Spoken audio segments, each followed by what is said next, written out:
the light. Whispers turn to screams, shattering all your dreams. Eyes wide open now, truth you can't disavow. Echoes through the halls, crashing all your walls. Truth seekers, exposing the truth. Truth seekers, coming for you. Uncover the lies, open your eyes. Shadows try to hide, no place for them to bide. Light will pierce you through, reveal what is true. Running from your fears, can't escape the sears. Truth will hunt you down, tear apart your crown. Truth seekers, exposing the truth. Truth seekers, coming for you. Uncover the lies, open your eyes.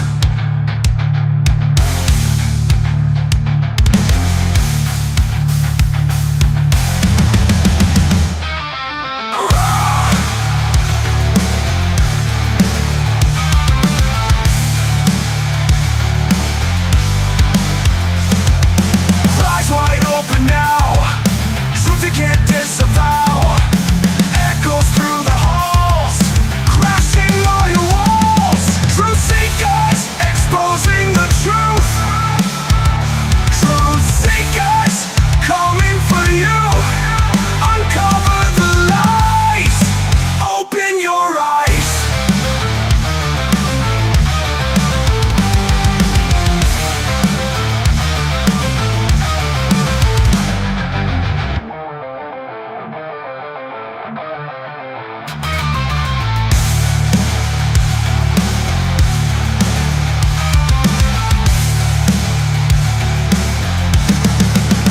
Greetings and salutations, friends, and welcome back. We're back to go deep tonight into the wacky world of Wilcock. But there's some good news this week because several weeks ago, David Wilcock claimed that he was suing me and he was going to make sure that I got the death penalty.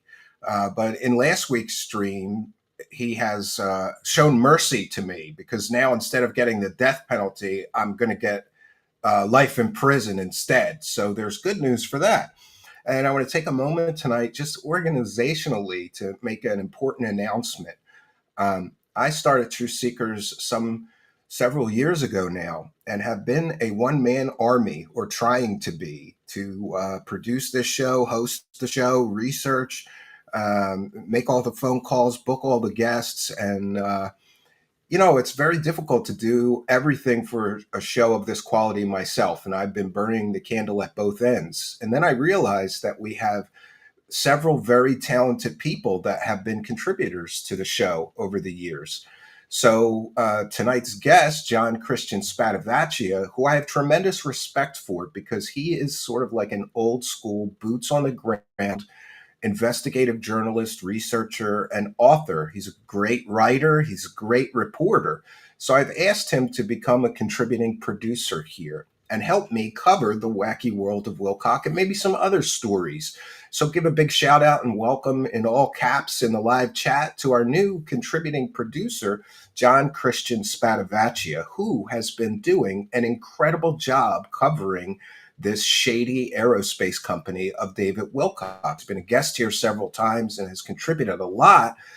The reason we all know the real truth behind the layers of deception that is building up this shady company of David Wilcock's is largely due to his diligent research and work.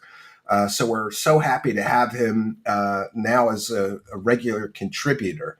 And we'll give him the snazzy title of contributing producer. And in the description of this video is a link to his latest Substack, which we're going to be talking about tonight. But just a word of caution, this is very important for me to put something on the record. Given David Wilcock's increasing paranoia and delusions of grandeur, I think he's suffering from mental illness. He's very paranoid. I grew up with someone in my life very close to me who is a paranoid schizophrenic. I'm seeing signs that seem very familiar to me, but I'm not a psychiatrist. It's enough to note that David Wilcock embellishes and exaggerates everything that happens in his life into some sort of personal attack against him. Animal control visits his house to check on a dog. He turns that into, I got swatted. So when we get into the meat of what we're going to be talking about tonight, essentially, John did a boots on the ground reporter job for his Substack and for us here.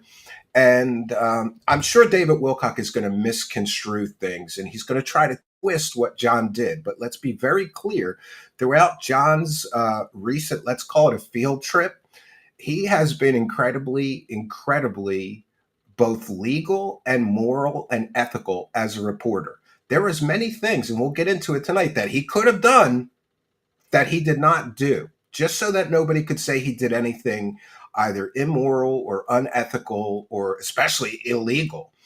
This was a public event which he attended. There was no attack. I'm sure Wilcock is going to turn this into attack, especially when he sees what John has to share and some of the odd synchronicities, like dumbass David Wilcock sitting down for breakfast right next to our ace reporter, John Christian Spadavecchia, and not realizing it. And what makes this so funny, friends, is that David Wilcock at one time accused me of being tonight's guest, John Christian Spadavecchia. So somehow David Wilcock just went for breakfast at the hotel cafe and sat right next to Stephen from Canada, and he didn't realize it. Some psychic. This proves that his psychic powers are fake. This proves he's not talking to angels. We're going to get into all this and more, and we've got some bonus content for you because John has uncovered, I totally missed this. John has uncovered that David Wilcock's ex-wife left David Wilcock's charity and started a charity of her own, which looks really shady. We're going to get into all of that tonight. Get yourself some beverages and some popcorn, friends. Tonight is going to be a banger. So let's welcome him in, our new contributing producer and investigative journalist, John Christian Spadavecchia. Welcome. Hey, folks. Once again, a privilege to be here on Truth Seekers. You are such a good reporter. I'm so happy that you're going to agree to, be a contributor here.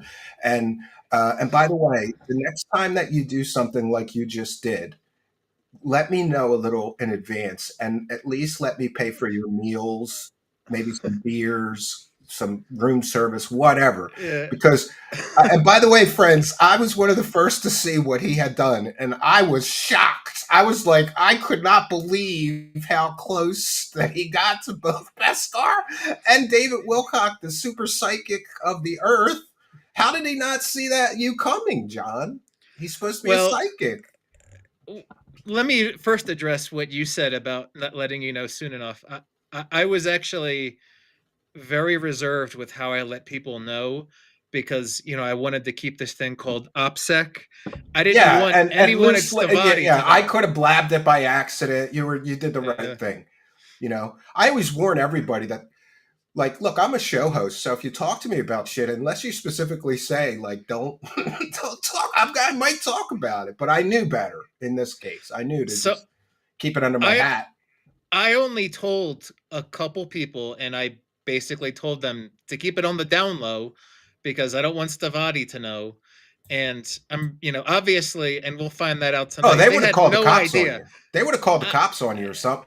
I mean, they would have done something. They would have, at the very least, been on the lookout. Or had hotel security hassle you. Wilcock is famous for that. Once at a Contact in the Desert, he refused to take the stage until the event organizers got him additional security because he saw one critic in the audience who was just sitting in the back taking notes on a piece of paper. No threat to him whatsoever. So he would have turned what you did into something. We want to thank Marth Loves Detracting, one for the goal. The everlasting rivalry of David and Steve. There's no rivalry, but thank you, Moth Loves Detracting. And holy shit, Robert P. already gifted 10 Truth Seekers memberships. Guerra, Tyler Duty, Average 10 Layer, Bullshito, Simon Elder, Dermot, Stephen Now 9, Carl Christofferson, Mr. MRF Gamer, and Master Killer all got free memberships thanks to Robert P. Praise the cash. Thank you, Robert P. Very generous of you. I'm just racing through here and then we'll get started. And friends, I might not get to the rest of the super chats. I'll read them all, but we don't want to keep interrupting our new ace reporter. Detective with 5. Wilcock is scared by the truth as he is by women. Suffer Wilcock. Yeah. So do you want to get started with the Temple of Light? Yeah, I sent you the link in the EV Mux private chat, so we can take a look at that. Yes, that 994. let me, and thank you for all the kindness, generosity, and support of the audience. I'll read every super chat, but I may not do so till towards the end here. We don't want to keep interrupting our ace reporter now that we have one, and thanks to John for that. Oh, let me get it big so that we can all see it here. Here. I'll make us even smaller. So you know the background on this. So David Wilcock's ex-wife Beth, the cucumber porn maker girl, she's kind of a crystal hippie bitch, kind of a woman, love and light and all that. So she leaves David Wilcock's charity when? She left his charity in 2022, and then around Probably the same due to time, the divorce, right? right? So she left his, and then she started her own called the Temple of Light, based out of Arizona. Okay. And that's what we're looking at. This is what we're looking at. Do you know? Contributions and grants. She got $228,000. Yeah. So is right this for one? Wait, is this for 1 year? One fiscal year? One tax year, 2023. Yes. So all you morons giving money to David Wilcock or some of these shady charities, just know that you're giving them. You could be given. Wilcock's wife got hundreds of thousands of dollars out of 1 year of contributions. That's amazing. And she got $5,500 in grants, salaries and compensation, $26,000. Does that mean she paid herself? So we'll see later in this form. Yes, she paid herself a salary of $26,000, and she paid herself a management fee of around $32,000, I believe. So she sucked about $60,000 out of that 228 just right in her own pocket. In the neighborhood, yeah. Allegedly. Wow. Well, it's not allegedly. We'll see it's in the form. Well, I still like to use that. So. I still like to use that. But then it says other expenses, $235,398. Just like in David Wilcock's charity, we'll see later in this text. So they're spending more money than they're taking in donations, right? That is correct, by the tune of, you see it right there, negative $38,670. So just to be clear, everyone, David Wilcock's ex-wife for her charity collected $228,000, and then she spent, including paying herself $60,000, $266,994. Wow. And do we get a breakdown in this about? Yes, like later on we get a little bit of a breakdown. Yes. Wow. And I'm told that this was looked at by a tax professional who was a little shocked by what these forms contain. Yeah. Is that correct? Yeah, we'll see that down here. Okay, it's probably way down. Okay, we have program service expenses, $5,598. Management, $32,000. So that's the management fee that she paid herself. So she gave herself a salary of $26,000 and a management fee of $32,000. Wow, that's pretty good money, like $60,000 to run the charity. Now we can see here that in line G, where it says other amount or expenses, these are the business expenses, and this is extremely questionable. What kind of business professional expenses did she spend $110,000 on? Wow, that's a big question. Well, she learned this by watching David Wilcock and running the charity with Wilcock. They were they took in a few $100,000 and they spent it all and then some somehow. I don't know. Stephen, sloth bridges don't build themselves. So. Oh, well, this is extremely questionable. Advertising and promotion, Yeah. $34,412. I mean, what radio or TV ads did she take out? Like that's very questionable. Well, it could be Facebook ads or Twitter ads, but Did still, did she spend $34,000. $34,000 on Facebook ads? I don't know, man. Wow, must be a lot of paperwork to do because she had $12,881 in office expenses. Yeah, and 17,000 over $17,000 in travel expenses.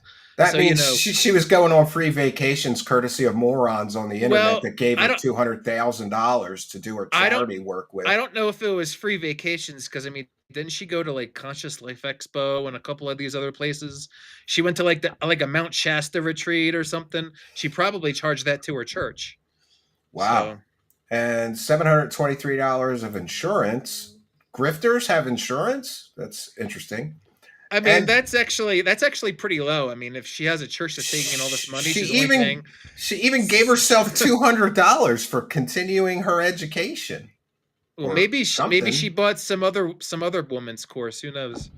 Wow, and $1,200 worth of storage. I guess the light and the Yeah. love needs a box or like a storage unit to store the love and the light in, John. Well, maybe maybe she still has maybe she still has some stuff left over from her marriage with David, and she's just like renting a used storage or Renting a something. yeah, considering he saved his R pajamas from when he was 8 years old. Repair and maintenance $954. All other expenses $24,000. Wow. So total functional expenses $266,994. And her charity's already in the red. Like it's in the red even more than Wilcock's. It's pretty Oh, amazing. yeah. She's $38,000 in the hole. So she spent $38,000 more this year than they took in, John. That's a little bit of a red flag to me. Yeah, and this is just for 2023, and she filed this form in May of 2024, and of course now we're in May of 2025.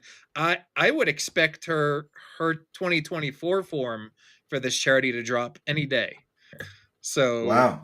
And she says she has $9,400 worth of assets. And I just want to say, John, that's a lot of cucumbers, 9,400. yeah, a lot of cucumbers, a lot of yoni. And I guess there's nothing really else relevant.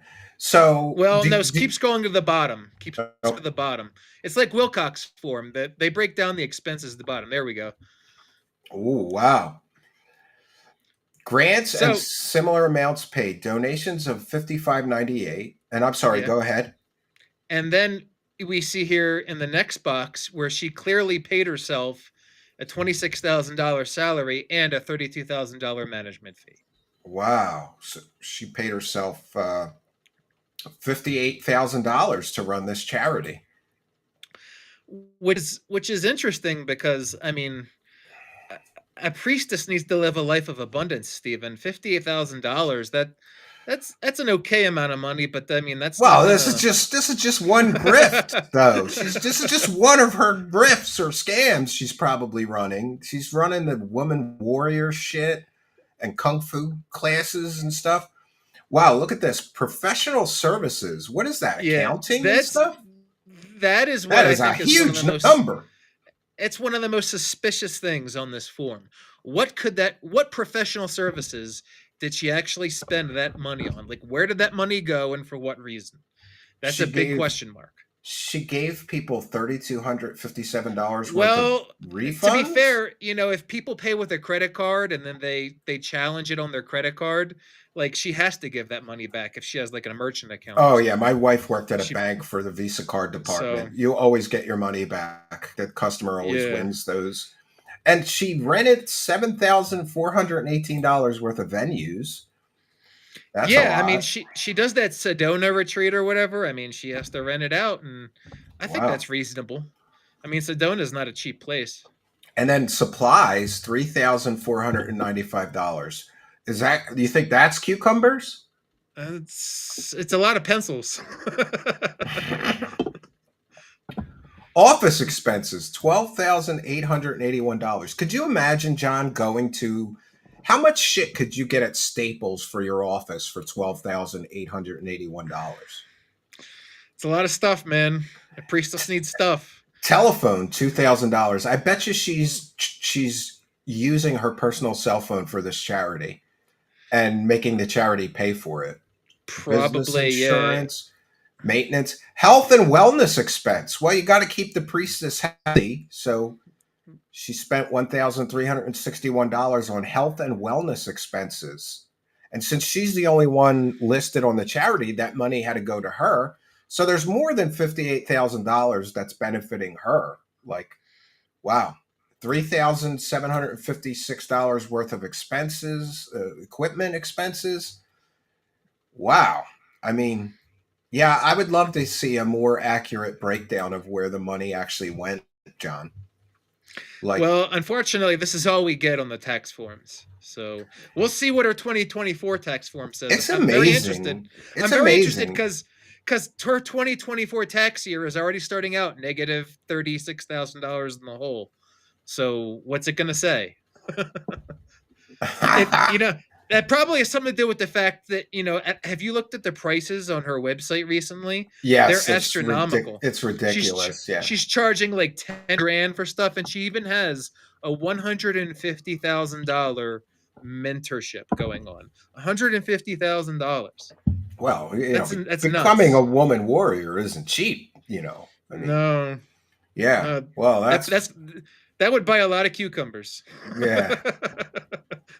And I think it's very interesting that she learned this with David Wilcock, or maybe got the idea for it No and doubt, no doubt. realized, like, because I think a lot of these new age grifters do this, and it's a tax shelter and a way to hide money and a way to make money and not have to pay income tax on it, because you just say you're a religion now. And oh, that's curious too. Her form basically says that she's a religion. The Yes, a Temple of Light church. is church. Wow. Uh, yeah. I don't understand. I don't understand how people give money to somebody like that and not know that they're not really using it for charity. I'd like to see, Well, I'd like to interview her and say, like, what did you do with I all of think that money? Like, I what think charitable works did you do? I think that we should give her some respect where respect is due. Her charity did Her take in grift is killing David Wilcock's yeah, grift. she Yeah. did for 2023. She took over $220,000 into her charity. Wilcox took zero. Divorce attorney expense. Yeah. Yeah, these people do need to be stopped. They've destroyed so much already. Yeah, I'm a bit lost for words about the Temple of Light being a church. Yes, I am lost for words. Right? I don't. What does she do for that kind of a income? Geez, man, she must have a few whales really giving a bunch of money to her. I've heard that she does have a few whales. And And when she got divorced, the whales went with her, and didn't oh, come to so his that's why nonprofit Wilcock trial. is having trouble collecting his charitable Yeah, contributions, for the because they most were part, his yeah. they were his wife's kooky crystal hippie bitch friends giving him all the money, probably. Yeah. So let's get into your recent, we'll call it a field trip. Was that what you? I don't know. Yeah, it was a field trip. It was definitely a field trip.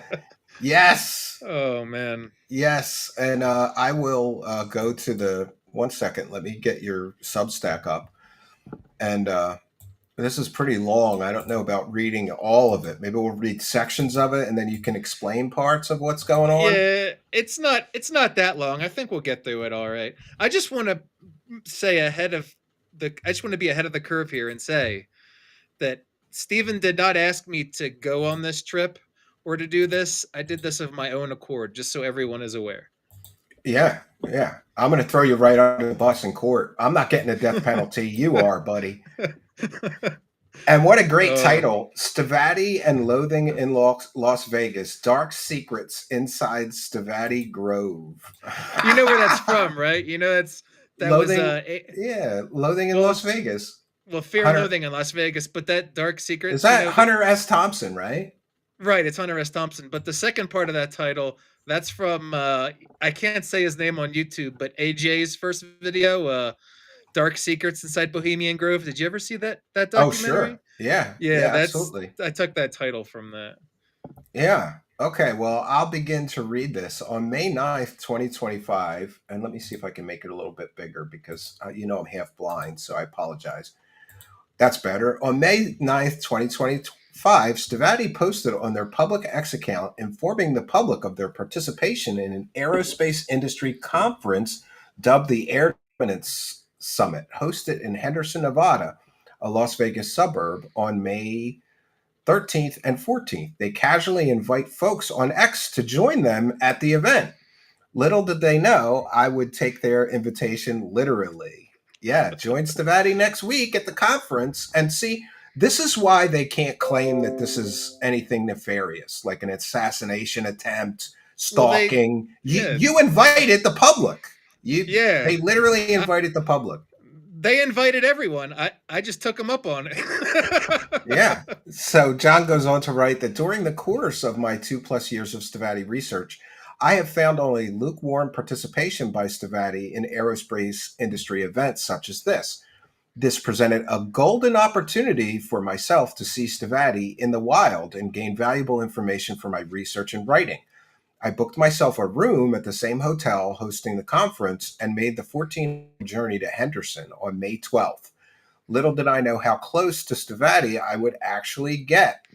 Yeah, and just big props and big ups for you for, like, did you drive that or did you fly? How did you I get there? I I did drive because I wanted to, so I drove. It's kind of a nice drive through the desert though, isn't it? But it's boring It's after the first couple well, hours, right? it's a nice drive through mountains and all kinds of scenery. It's a very scenic drive. 14 hours. That's dedication. And Yeah. I have tremendous respect. Thank you for booking, Mr. John Christian Spadavecchia. Nice hotel too, Westin Hotels and Resorts. Yeah, it was a nice hotel, and the price was like average for Las Vegas hotels. So I don't have any issue with the price, but I think Wilcock made a big deal about how nice the hotel is. This hotel is one of those hotels. It was probably really nice when it was first built, It looked like but a 3 star to me. I don't know. when You know. when hotels start to get older, they start to show their age a little bit, and then management starts to neglect them a little bit. This hotel is getting into that phase, unfortunately. Okay, so upon arrival, I checked into my room and I enjoyed a complimentary beer. I walked around and oriented myself to the hotel, scoped the place out, and within 15 minutes, spotted Stavatti CEO Chris Beskar dining in one of the hotel's public restaurants, Rick's Cafe. That's right. Let me just get on the record. It took a mere 15 minutes for me to find Beskar. Wow. 15 minutes. He was dining with two other men. I did not immediately recognize their faces. It hadn't taken long to confirm that not only had Stavatti paid thousands of US dollars to sponsor the event, but had actually bothered to show up. For the Now let most me part, yeah, let go me ahead. let me I would like to clarify. I don't know exactly how much Stavati spent. I thought about asking someone there, but I wanted to keep a low key and not reveal myself, so I didn't do so. But I'd estimate they spent somewhere between $2,000 and $20,000 to sponsor the event. Wow. So, for the most part, the hotel in the late evening seemed mostly empty with just a few evening stragglers. I had been through a long journey with little sleep over the past 36 hours and decided to retire to my bed around 9:30. Yeah, I was pretty exhausted. That night, I had a deep and vivid dream. I dreamt that on the following day, I was in a hotel and Beskar managed to recognize me, and we struck up a lively conversation. And it's nice because of Wilcock's dreams that all involve penises and little boys that you had to say this. Yeah. The dream wasn't sexual, and I am sure I had the dream because Stavatti and the conference were taking up my waking thoughts. So naturally, they would also invade my dreams. My interpretation of the dream is that I should be extra careful not to reveal myself. If I were David Wilcock, my interpretation would be that Beskar is my gay lover who was sent back in time by the Alliance in order to defeat the deep state. And here's my favorite part of this. One of them. The next morning, I went to Rick's Cafe. This is a cafe right in the hotel, right, John? Right, a public hotel. You don't have to take a room out to go to this cafe. Anyone can walk in off the street and go to this cafe. It's Okay, public. so I went to Rick's Cafe around 7 a.m. for breakfast. The hotel still seemed mostly empty. I didn't mind the peace and tranquility, but wasn't the type of setting that gave off millions of dollars of aerospace deal vibes. Dave Cook has told his YouTube audience that this was a big event for Stavatti, but breakfast had fewer people than the average Starbucks. Wow. Yeah, there was like 3 people in there besides myself before Wilcock walked in. I had been eating at a table by myself for perhaps 20 minutes when, in a dazzling incidence of synchronicity, a man and his companion sat at the table directly next to mine. Oh, man. And there he is, Earth's greatest psychic, who has secret insider, knowledge, and he gets all these briefings from generals, and he's talking to the Archangel Michael, but he didn't know, John, that he was sitting right next to someone that he had accused of being me. When the waiter walked The him evil to his Stephen. When the waiter walked him to his table, he walked right past my shoulder, man. I mean, I could have farted on him, Steven. I probably missed a grand opportunity to pass on David Wilcock. Yeah, and just to be clear, John sent me this. We'll put this on the record. John sent me this, and I said, "Did you go over and introduce yourself?" But John was smart because John knew that he would cause a scene. Yeah, let's think about this, right? Let's say I had confronted him or gone over to introduce myself. What would have happened in a public hotel restaurant? What would have happened? He would have gone ape. He would have gone totally ape. He would have said, "You're stalking me. You're harassing me. Steven sent you. You're trying to kill me. Get out of here." He would have gone totally nuts. I agree. So I did say that you should have said hello, like the last day of the thing as you're leaving or something. No, it was better off that I didn't interact with him at all, because now he can't say shit. He can't say, "Oh, this guy tried to harass me. This guy's stalking me." He can't say any of those things. Yeah, and just to be contacted him. Just to be clear and to put this on the record, John was so careful with sharing these images that we have even consulted with an attorney who is a content creator and friend of the show to make sure that these images are legal and moral and ethical. Like, there's no problem in us releasing this because this is a public restaurant. You don't have the expectation of privacy in a public restaurant. Correct. And I mostly wanted to get some of my other reporting vetted. But as far as this picture goes, I mean, this is a public restaurant, so he has no reasonable expectation of privacy. And Stephen, when public figures, like well-known public figures, and David Wilcock would probably fall into that category, they have even less expectation of privacy. Yeah, So, like if you go up to like, let's say you're in a restaurant, and this happened to me once, believe it or not. I was in a restaurant bar, and outside, before I went into the bar, I saw, and this is right on South Street in Philadelphia, I saw a yellow brand new Lamborghini right outside the place. And the license plate said J. Jovi, John Bon Jovi. yeah. I mean, who So else would it be? I go into the restaurant to see if he's in there, and I have a beer, and he is in there. I take out my phone to take a picture, and somebody in his entourage comes over and starts yelling at me that I'm not allowed to take a picture of him. And I'm like, it's a fucking public bar, dude. But I'm not a fan of Bon Jovi. I think he's an asshole. But, still, I was curious. I saw the yellow Lamborghini with J. Jovi on it, and I knew that he had a condo not far from that location. So I figured it was him, and it was. But he has, if you're in a public restaurant or a public bar, or people are allowed to take pictures of you. Let's just make sure we put that on the record. Yeah, I mean, they have no expectation of privacy in a public place. But let's talk about this for a minute. Remember, Wilcock claims that he's talking to the Archangel Michael, who's giving him secret, sacred knowledge to sell to people, morons, for $333. And he's psychic, and he has all these, superpowers. Doesn't the fact that he just came in and he sat right next to one of his critics, that, he says there's only one critic, but obviously there's many critics, but doesn't just prove that he doesn't have the psychic gifts that he claims to have? Because wouldn't he have known that you were there and avoided that? Well, restaurant? It's not just his psychic powers that are on trial here. There's other factors. Remember those leaked Corey Good DMs? And those DMs, Corey claims that Stavatti has hired a private investigator to look into their critics, and there's an FBI investigation.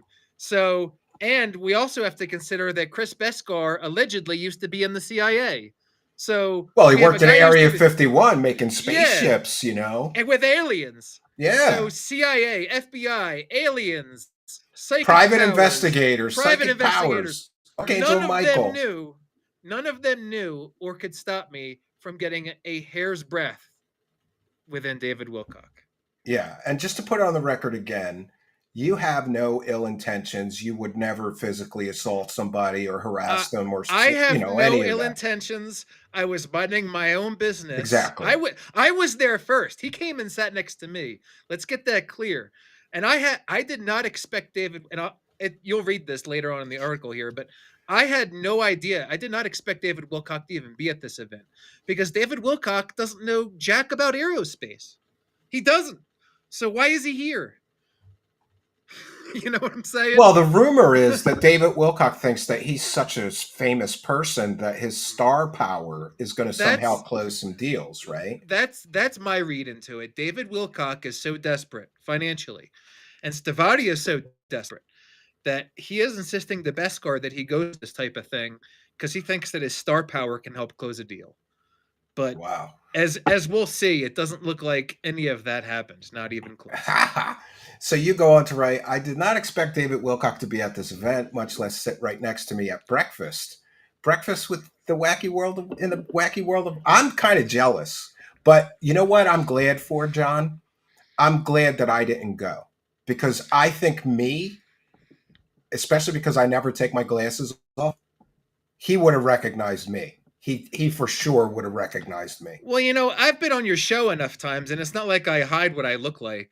No, he should have I recognized would have you. half Yeah. expected that he would have recognized me. Well, I'm But glad. I'm glad it was you, so he was oblivious. Mister again, Earth's greatest psychic didn't know he was I, sitting next to my reporter.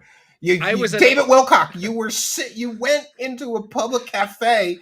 You sat right next to the Truth Seekers investigative journalist and contributing producer. You super genius of the millennium idiot. Okay, so David knows little about the aerospace industry and is better left to tasks which he can perform, such as scribbling notes during Stavatti board meetings. Nevertheless, here he was in the flesh, and my first thought was that my foreboding dream warning of revealing myself would be put to the test. I suspect yeah. that I suspect that David and Stavatti's financial desperation has reached a point where he is insisting to Chris Beskar that he attend such events as he believes his star power could potentially help Stavatti close a business deal, which they both desperately need. David was accompanied by another man at this table who I immediately recognized as Stavatti's Dmitry Yeah. Gibler. Dmitry Gibler. Remember did you see the live stream from 2 days ago that David did? Where Yes. David says, "Oh, I'm here with a mystery Stavatti board member." Well, it's no mystery. It's Dmitry Gibler. And who is he to the Stavatti board, or what does he do? Or He is one of my sources has informed me that Dmitry is Stavatti's point man for the Ukrainian ambitions. Now, the Ukrainian ambitions have basically stalled out and kind of withered away because of yeah, I war mean, in if you Ukraine. can't manufacture and sell weapons to somebody who's in an active hot war, what hope do you have of being a success in the defense industry, right? So True. you say I hung around for 15 minutes, ate my toast, and dude, I would. Were you nervous? When he first sat down, I was like, "Oh shit, that's Wilcock." Because remember, if I had expected him to be there, it wouldn't have been a bit of a shock. But because I didn't expect him to be there, and he just sat right down next to me, I was kind of like, "Oh shit." And then I sent you a picture. That's a synchronicity, yes. I couldn't help but overhear their conversation in small talk. I could have recorded audio, but I didn't, as I wasn't a participant in the conversation, and recording it could be a violation of privacy. I agree. So this is proof positive that you went above and beyond to be ethical and moral and legal in your reporting efforts. I could have taken a bunch of video, recorded their conversation, but I didn't. And they weren't talking anything relevant to Stavatti. So well, I got some for the next time you do this. I got some spy gear I'm going to send to you that will be helpful. Their discussion was trivial and unrelated to Stavatti. Anyway, it's worth pointing out that David's personality and demeanor in real life seem identical to his YouTube personality. So if anyone is questioning, like, what was he like? Was he just like he is on his YouTube streams? Yeah. He's basically the same guy. I could imagine he was bragging to the board member about how famous he was and stuff, right? No, I mean they were just having a conversation like you or I would have a conversation. Okay, fair enough. I could have hung around longer, but I didn't want to draw attention. Remember my dream. David will probably describe this incident, I think this is true, as an assassination attempt, but he came in and sat next to me, not the other way around. Let's make sure we remember that. He sat next to me. I was in there minding my own business and he came and sat next to me. Well, yeah, I think you did a great job handling this situation. The conference paused for lunch at noon. I walked past the ballroom where lunch was held and noticed a lot of people, over 100, particularly officers, I guess from the military, right, in formal dress Right. uniform. It seemed that many of the attendees were perhaps not guests of the hotel. Attendees were wearing blue Boeing lanyards around their necks. Boeing was the lead sponsor of the event.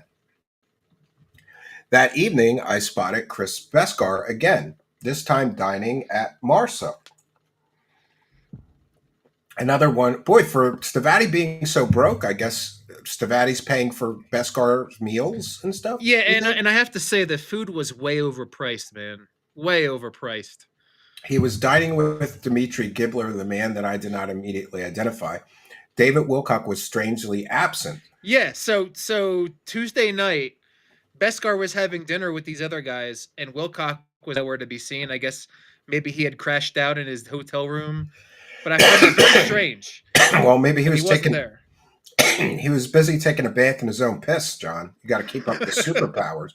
On, on Wednesday morning, I went to Rick's Cafe for breakfast again. I was not so lucky this time. There was no sign of Beskar, Wilcock, or Gibbler. Stavatti's presentation at the Air Dominance Summit took place at 1 p.m. after lunch. The original PDF agenda does not contain their presentation, indicating that Stavatti sponsored the event at the last minute and after this agenda was Yeah, produced. I just want to say I think that they sponsored it at the last minute. I mean, this is speculation on my part, but I don't think they wanted anyone to know, which is strange because they also invited all of the people. Yeah, that So is weird. I You guess didn't they want made the people to know decision. maybe they didn't want people to know that they basically paid money to be able to give a presentation at this event. Right. And, David Wilcox said a stream that he didn't understand how Stavati even got at this event. Well, actually, David, you paid a bunch of cash. That's how you got into the event.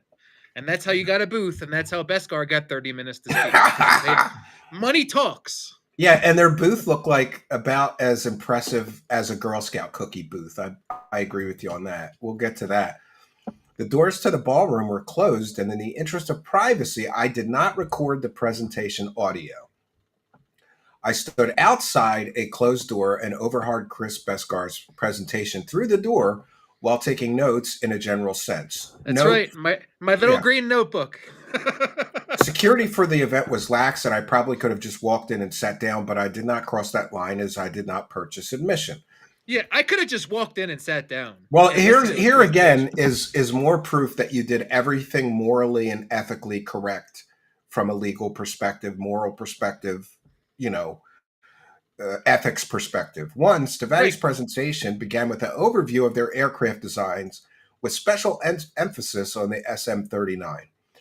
Beskar mentioned that the SM-39 has speeds ranging from 80 kn to Mach 4.2. Beskar discussed the market ecosystem for fighter aircraft, bemoaning industry consolidation while pointing out that there used to be substantially greater vendor diversity in the military aircraft industry. Yeah, it's really the aircraft industry is really just the big players now. You know, Yeah. Just a Beskar handful of talked big players. Beskar talked possibly about using GE engines in Stavatti aircraft and briefly discussed next generation materials technology. He discussed aspects of Stavatti's aircraft, including radar, LiDAR, sensors, cockpit design, HUD, heads up display technology, and weapons, including the allegation that Stavatti's SM-39 will utilize a gas dynamic laser weapon. Yes, ladies and gentlemen, Beskar told a room full of military brass that his aircraft shoot They're, lasers. they're going to have laser guns, John! It's going to have lasers! And of course, Beskar we've already talked about this laser weapon and how Stavati even said in the white paper that it's not really practical. Beskar discussed e-war, electronic warfare, including the notion that Stavatti may possibly utilize E-war systems from Lockheed Martin. Chris Beskar briefly discussed Stavatti's use of CFD, computational fluid dynamics. Beskar describes Stavatti's aircraft as fully engineered designs. Then why can't he build one? Why Yeah, can't they build one, John? that's bogus. They're not fully engineered designs. He doesn't even they don't even know what subsystems are going to be in these aircraft. He told a room full of military brass some bullshit. Nice. Beskar pointed out that Stavatti's SM-39, as advertised to the public, is only their 2014 design. So since 2014, 11 years now, they've had this design and been unable to produce a prototype. Is that what he's admitting here?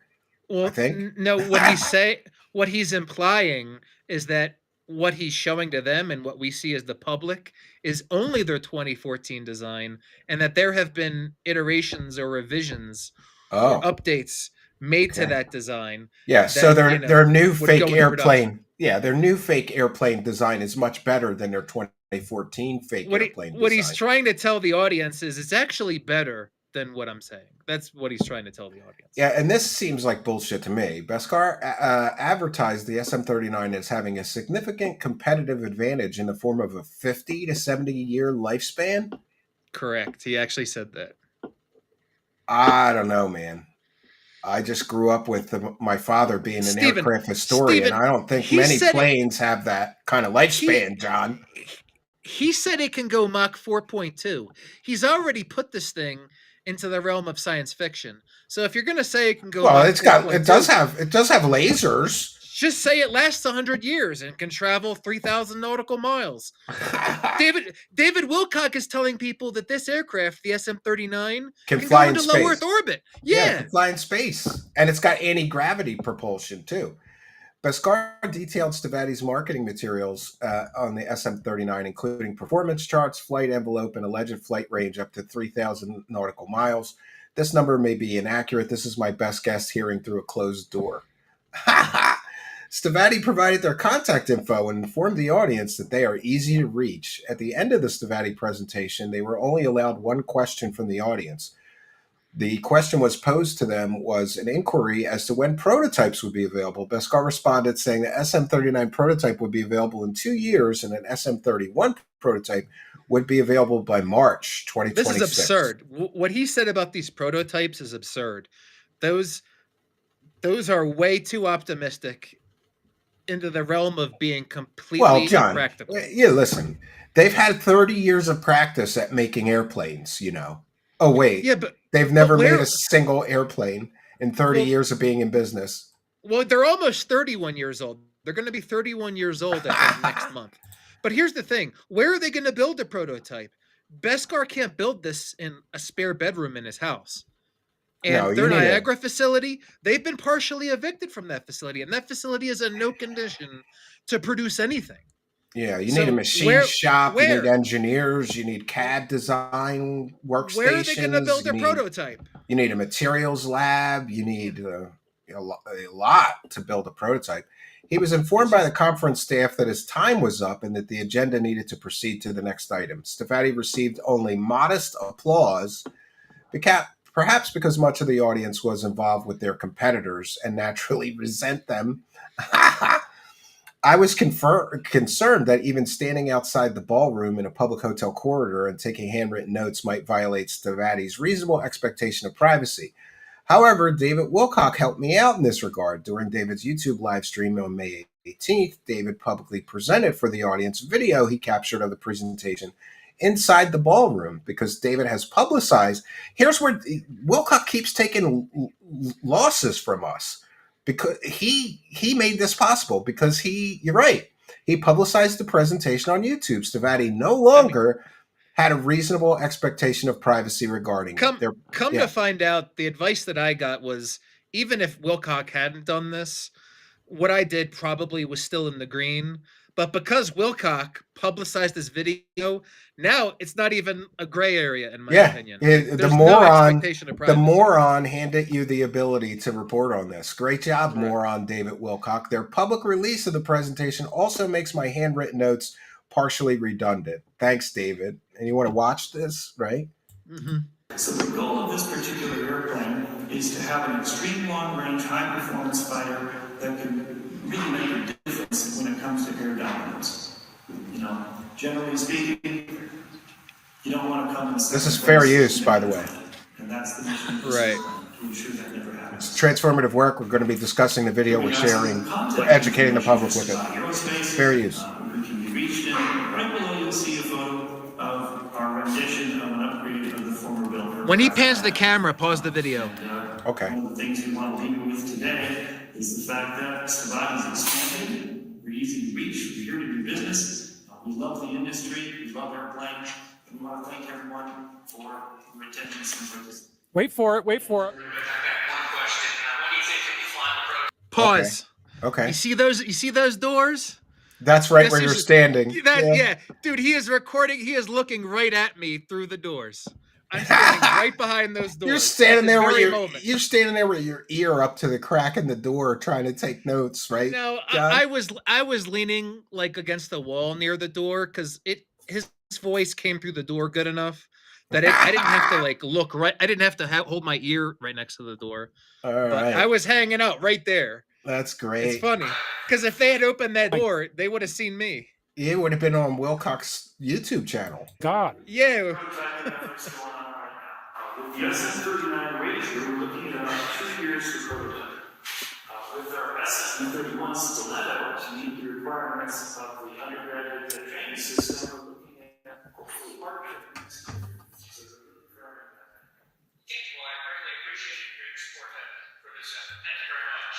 March of 2025. So within less than March of 2026, he said, right?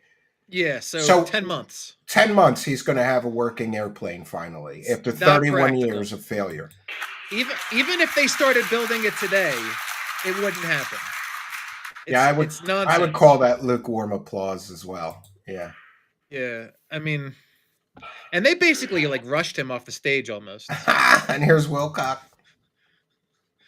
Yeah, the video stops here. I don't really have Okay. much of the Wilcock part. Okay, no worries. Towards the end of the video, David Wilcock, who is the cameraman, pans the camera and shows the very door of which I was taking notes. Oh, immediately after Stavatti's presentation, shortly after 1:30, Chris Beskar left the ballroom and could be seen loitering in the hotel's public library with his mobile device. Eventually, he sat down in the lobby and had a conversation with Dmitry Gibler. It seems Beskar decided to skip the rest of the conference. Note, Stavatti spent thousands of dollars to sponsor the event. Yeah, so he basically bailed at this point. He was done with the conference. Well, he gave his... in that sense, I don't know that I blame him. You go there, you give your presentation, and you're done, right? I don't either, but this is a prime time, not for Yeah, him well, to you just would be think standing you around. got all these defense industry insiders that you would go hand Right. out business cards, try to drum up some business for your company. Exactly. This He is a didn't do prime that. time to be networking, socializing, trying to get your name out there and build some kind of relationships with people to get some kind of business, not And- just be standing in the lobby on your phone. Oh, this is wonderful. At 2:45 p.m., a little over an hour after the Stavatti presentation ended, I spotted Wilcock Beskar and a man who was best described as Hobo Santa Claus conversing outdoors in a public hotel courtyard named Lotus Court. I took pictures and video, but did not record audio as I was not a participant in the conversation. The Hobo Santa Claus was having a casual, if lively conversation with them. It didn't look like they were closing on any big aerospace deal. Did the guy look like he had $5 billion, the Hobo Santa? Because No, but he's possibly the guy that David Wilcock said is going to give them 10 million. yeah, it's a new doubt it. benefactor that's going to give I- Stavatti $10 million to tide them I- over for a while. I doubt it. Remember, almost a year ago, Stephen, Wilcock was saying they were going to get a $10 million loan at 50% interest. And he was saying this for several weeks and it never happened. I think this is just a replay of that. So here you are taking video of Beskar talking to Hobo Santa. And here is a video. This is Of Wilcock. Look how close you got, John. That's crazy. You know he's going to try to turn this into something nefarious. Yeah, he's going to say that, the deep state is spying on him. And There's Hobo Santa with Beskar. yeah.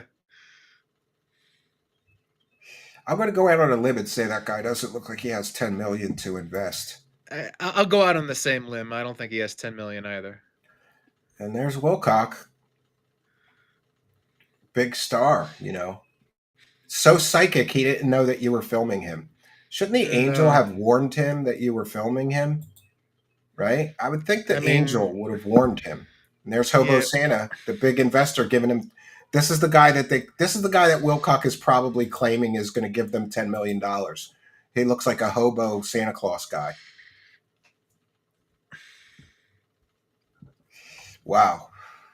So after the conversation ended, I spotted Hobo Santa Claus walking around public in the hotel lobby. The time after their presentation was a prime opportunity to network and sell their products, but it seems Beskar and Wilcock would rather waste their time goofing off. Or perhaps I'm wrong and Stavatti never took this event too seriously to begin with. In any case, it seems that Stavatti wasn't taking advantage, even though they probably want people to think they were. And this is Hobo Santa.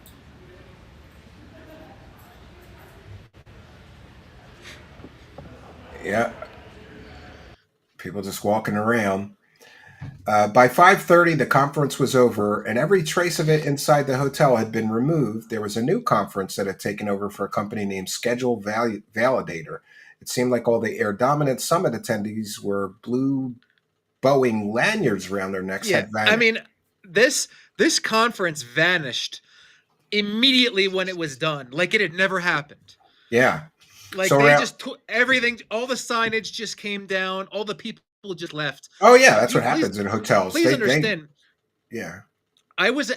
You'll read here. I was able to interview someone who was in the conference and get their opinion, but I thought I was going to be able to get a bunch more people because I thought that there would be at least a handful of people Hanging that hung around. No, around they the hotel and the cleared bar. out of there, right? They cleared out of there like it never happened, man. Well, you got an interview. That's good. The man I was described lucky. himself. I was lucky to get this one interview. The man described himself only as someone who works in government. We talked for about 5 minutes. He had never heard of Stavatti before that day. He described Stavatti's ambitions as, quote, too good to be true, unquote. He stated that he had worked many years in the field, detailed years of hard work in order to achieve marginal gains in aircraft performance. He hardly believed Stavatti's advertisement of their aircraft with double digit gains in performance capabilities versus current comparable aircraft.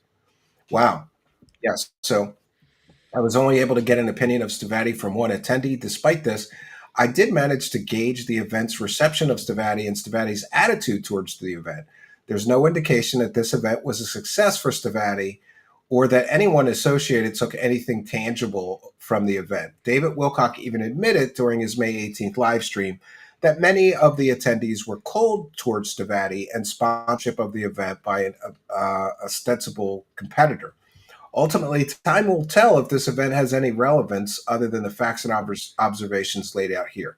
Despite baseless rumors of an FBI investigation, Chris Beskar's alleged CIA history, teams hired by David for protection, David's own alleged psychic powers, and even allegations that a private investigator has been hired by Stavatti to look into their critics, nothing could stop me from getting closer to Stavatti than even I could have foreseen. I went home satisfied with my findings and knowing that throughout the trip I was undetected and Stavatti had no idea what was going on. And here's the view from the hotel. What is that, a lake or something in front of it? Right, Lake Las Vegas. Is that a like man-made lake or a natural lake, Lake Las Vegas is man-made, I believe. Okay, so they just dug a lake to put it next to the hotel, I guess.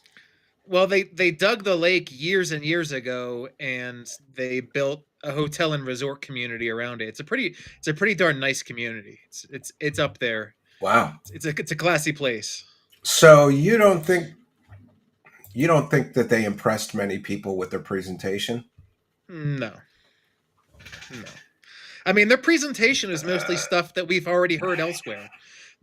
Really, the main takeaway that we haven't heard anywhere else is their timelines and the prototypes, and those are absurd. Those are completely absurd. Trolley Troll Troll says, here's to John's meal fund. Sheesh, when I was a kid, I could buy a nice steak dinner at Sizzler. We'll buy a nice steak dinner somewhere. That's the least we could do for bringing the content here first. Hey, just so you know, those videos and pictures that I took in the courtyard, those were like just a handful of minutes before your live stream with Jay Widener. That's interesting. So David Wilcock is just catching L's everywhere from truth seekers. Scooby's other relative says RP, Stavatti do, PP power. Yes, thank you very much. And Nelson Morales says, hi, Stephen. As a Christian, David would have been so stoned in the older days. Yes. Should we be bringing this form? Oh, stoned. I thought you meant like by drugs. You meant like Yeah. stoned as a heretic. Yeah, he would have been technically. I don't think David deserves to die for what he's done. No, I don't either. Just put that on the record. Nelson Morales with another one. Stephen, your dad was into flight, as was Miner. What do you think your dad would think of these clowns nowadays? My dad would see through this as a charade instantly, because he was a real aircraft mechanic and he knows what it takes to do Mach 4.2. So my dad would have said the same thing I said. How did they develop a material that could withstand those kind of flight dynamics and those kinds of thermal, requirements for that kind of a speed when none of the other industry players have been able to beat that speed? But thank you, Nelson Morales. Yeah, it's just science fiction, man. This airplane does Mach 4.2. It flies in space. It's got anti-gravity. It's got lasers, John. That old saying, if it sounds too good to be true, it probably is, especially from a company that's never made an airplane. That's what I told the source, or the person that I had an interview with. I said, you're basically telling me that if it sounds too good to be true, it is. And he says to me at the end of the conversation, yeah, that's where I was going with this. It's too good to be true. My dad once had a guy who was a friend of his, and he took me to this guy's big, huge garage. He had like an 8-car garage out in the middle of nowhere in New Jersey. And that guy built like a very impressive airplane himself, but he had been an aircraft engineer and he retired, and he decided, I've always had this design in my head, and it had the prop and the rotor in the back and the engine in the back of the plane, really cool looking plane. If a guy like that tells me he's going to build some, next generation aircraft, maybe, because we could see what the guy does in a garage, but the fact that it's just one big facade, John. It's a big charade. Like, they bought this airplane hangar, but it's in debt. I bet you the electric's not even on there because they can't pay their bills, Well, I don't know if their electric's been shut off, but I mean, you're right. It all goes back to the fact that Stavatti has never built anything. They're promising these aircraft that have these tremendous advantages, performance capability, but they haven't even started from ground zero. Like, they haven't even started from stage one. They haven't even built like an ultralight airplane. They have like ultralight airplane kits you can buy for like 30 grand. Oh, I know. My dad almost bought one, and he almost got divorced. You don't even need an FAA license. You can just fly to your buddy's house. Yeah, there was an ultralight. There was an ultralight club right near my father's little cottage in the woods in New Jersey, and he used to take us, and we would just spend the day there. Like, he'd pack a cooler, and we would just watch them taking off and landing and flying around. So you're right. Like, anybody can build an ultralight. Like, they come in kits, like, or a gyrocopter, those come in kits, or a glider, those come in kits. These guys haven't even shown that they could build a kit yet, but they're somehow building the most advanced fighter aircraft ever on Earth. And those timelines for prototypes, I still can't get over that. I mean, they told a room full of military brass, "Oh, we're going to have this SM-131 prototype in March of next year." But so then again, 3+ years ago, David Wilcock said that they would have a hover car prototype in 1 year.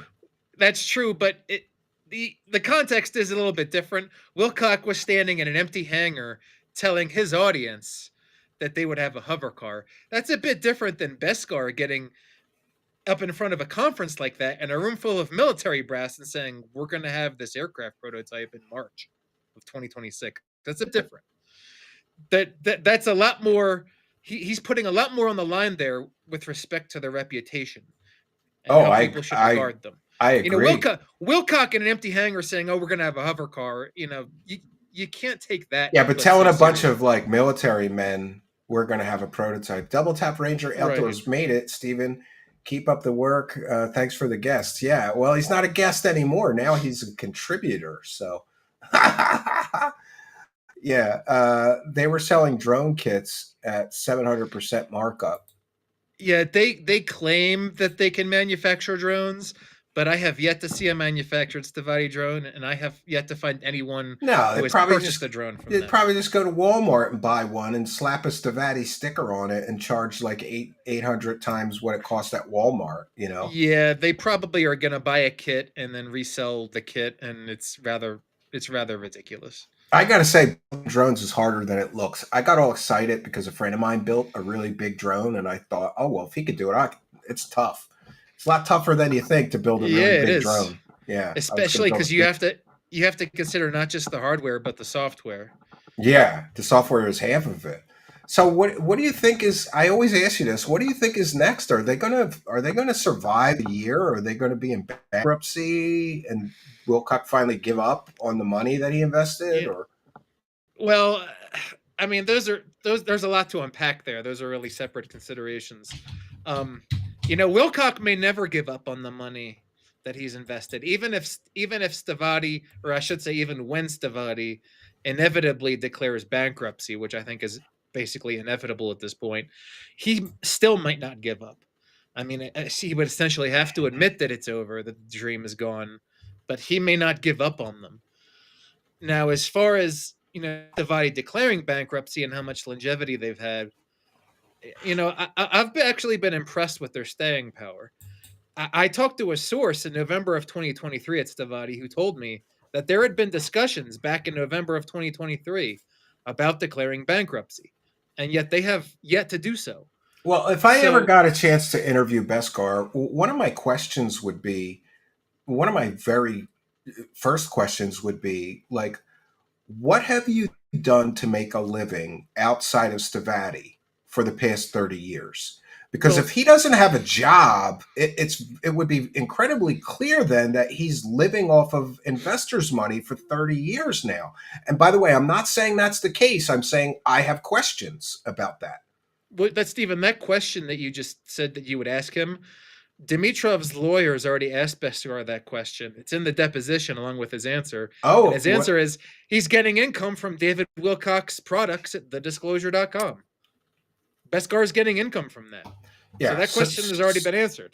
Okay. So other than David Wilcock giving him money to pretend that he built spaceships at Area 51, he has no other income other than the Stavatti We should also investors that he's we should living also off of, we should also keep in mind allegedly. that it's a two-income household. His wife Maya is an electrician for Southern California Edison or something like that. California Edison, or Oh, so he's just living off of his wife. Even better.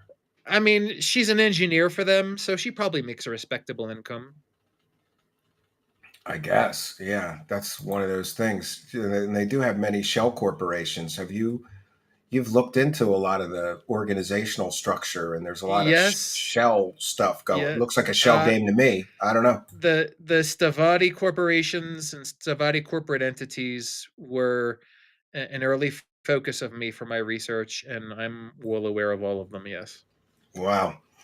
So, is there any updates with the lawsuits or the liens? Is anybody else suing them that you're aware of? Well, I think you went over their latest judgment in a previous stream, right? The The Bonadio, accountant, yeah, the the accountant account. They finally didn't got pay a their accountant, so he yeah. got a judgment and a lien against them somehow, right? Or just a judgment. I'm sorry. Correct. It's a court awarded judgment, so this is now Stavatti's second judgment against them. But as you know, Stephen, it's one thing to be awarded a judgment, but enforcing and Another to collecting collect it. on the Yeah. judgment, it's Oh a no, I totally worked different in thing. corporate credit. Yeah, I used to send a lot of like my job in corporate credit was to collect on the judgments, and if I couldn't collect on them in a reasonable time frame, then I sent it to legal, and they did something to force them, liens or what on their homes, because everybody in that company they signed personal guarantees. So a lot of companies would try like, oh, the business went out of business. So sorry, you're not getting your $50,000.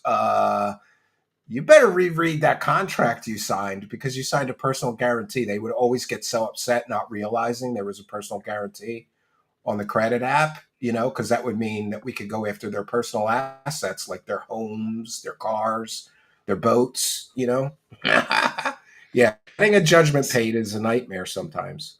So on the lien front, there hasn't been any change, and there hasn't been any change in their federal lawsuit from the last time we talked. Now, are I you will gonna mention know? Are you gonna know if they pay those people back ever? Like, wouldn't there be some court record that they paid the judgment or they paid the the lien. liens or? So yeah, so they did actually pay off one of their liens. I believe it was Mollenberg Betts, or maybe it was one of the others. I forget. But yeah, I look up their court. I look up their county records every couple months, and you can see the ones that they've paid off. Steven, you're muted. Okay. Yeah, I'm sorry. Yeah. So you can look up their county records. Anyone can. In Niagara County, it costs $15 to pull their records. So I don't do it all the time, but I do pull their records, and they have paid off one of the liens, but they haven't paid off any of the others. Wow. Double Tap Ranger Outdoors with another one for the goal. Sorry if I missed it, but don't they get poop dumped on them too? Yes. Yeah, that was the sewage company that was dumping fill, but ostensibly that's not happening anymore The because county the shut them area, down. yeah, Yeah. the county evicted them, so they can't subcontract or sublease to have that stuff done. All of those sub businesses that were running on that property, they're gone This because is why Stavati's I been evicted. find this whole story so funny because it seems like every week David Wilcock is bragging about all these multi-million-dollar deals and big business, and somebody's going to invest $5 billion into them, and their only income is from a company dumping shit on the property, and the You, other income was from a garbage dumpster company. Like they have no income from aircraft at all. they do have deposits for pre-orders of 2 hover cars. They do have Oh, that. But they've never manufactured those hover cars. They took those deposits years ago. I think back in 2021 or 2022, they took deposits for pre-orders. And when are they actually going to make hover cars for those customers? yeah. How long are you going to? They probably already spent that money. And the deposits were only partially, so they're probably only like 10 to 20 grand each. Wow. And they Yeah. probably did spend the money already. So they spent that money. Now what are they going to do? And have you been keeping up with the clips? I was going to go through the clips next, but I don't want to keep you if you have other things to do. Well, I We could can go go through through the them. clips. I just want to say, because you were asking me about the liens and stuff, there hasn't been any update on the liens or any of their other court cases, their federal court cases, status quo. But I mentioned to you, Stephen, and I guess we can talk about this now. In the Chris Beskar deposition, part of the transcript does reveal that it appears that a second foreclosure is coming against Stavatti. Now, I say appears because in the deposition transcript, Dimitrov's lawyers ask Beskar if this individual is going to foreclose on them, and Beskar says yes. They have received a letter indicating that they are foreclosing on them. This would be a second party, not Davis Ulmer. That's a foreclosure that we've talked about. That still is Wow. status So quo from they've got more 2023. legal problems coming at them soon. Maybe that's what Us David Wilcock is talking about in some of these clips. Oh, I'm getting attacked by very, lawyers and very possibly, and this person that's foreclosing on them, this is the person that holds the mortgage. Remember the $650,000 mortgage? oh shit. So Right. they're basically going to lose the building if that or most of I the value say in the building. I say it appears that they're foreclosing on them, and I have to explain this. There's 50 states in the United States, and some of those states have what is called judicial foreclosure, and some states have what is called non-judicial foreclosure. Okay. New York is a state, and this is where their property is at. New York is a state that has judicial foreclosure. And what does So that mean? in order to foreclose on someone in New York for legal property interest in New York, you have to go to court and file for foreclosure in court. Oh, okay. According to Chris Beskar in this deposition, when he was asked about Dimitrov's attorneys, Chris Beskar says that they're being foreclosed on from the second party because they sent Chris Beskar personally a letter. Oh. They didn't file in court. And I keep Not checking, and they haven't filed in court. not yet. Maybe they're trying to work So it out privately, you think? they are either trying to work it out privately, or they just haven't gone that far, or perhaps, Stephen, the party that's foreclosing simply doesn't know what they're supposed to do, and they haven't. If you have to file a court case, this person doesn't live in New York. If you're outside of New York and you have a property interest in New York that you need to foreclose on, you probably need to get an attorney in New York that can advocate for you in New York. And I Yes. don't think that this person has done that yet. I think that this person just wrote Chris Beskar a letter saying that they're foreclosing, thinking that that's good enough to actually start the process, when it's not. Maybe. They need to file in New York. They need to file in court. And that hasn't happened.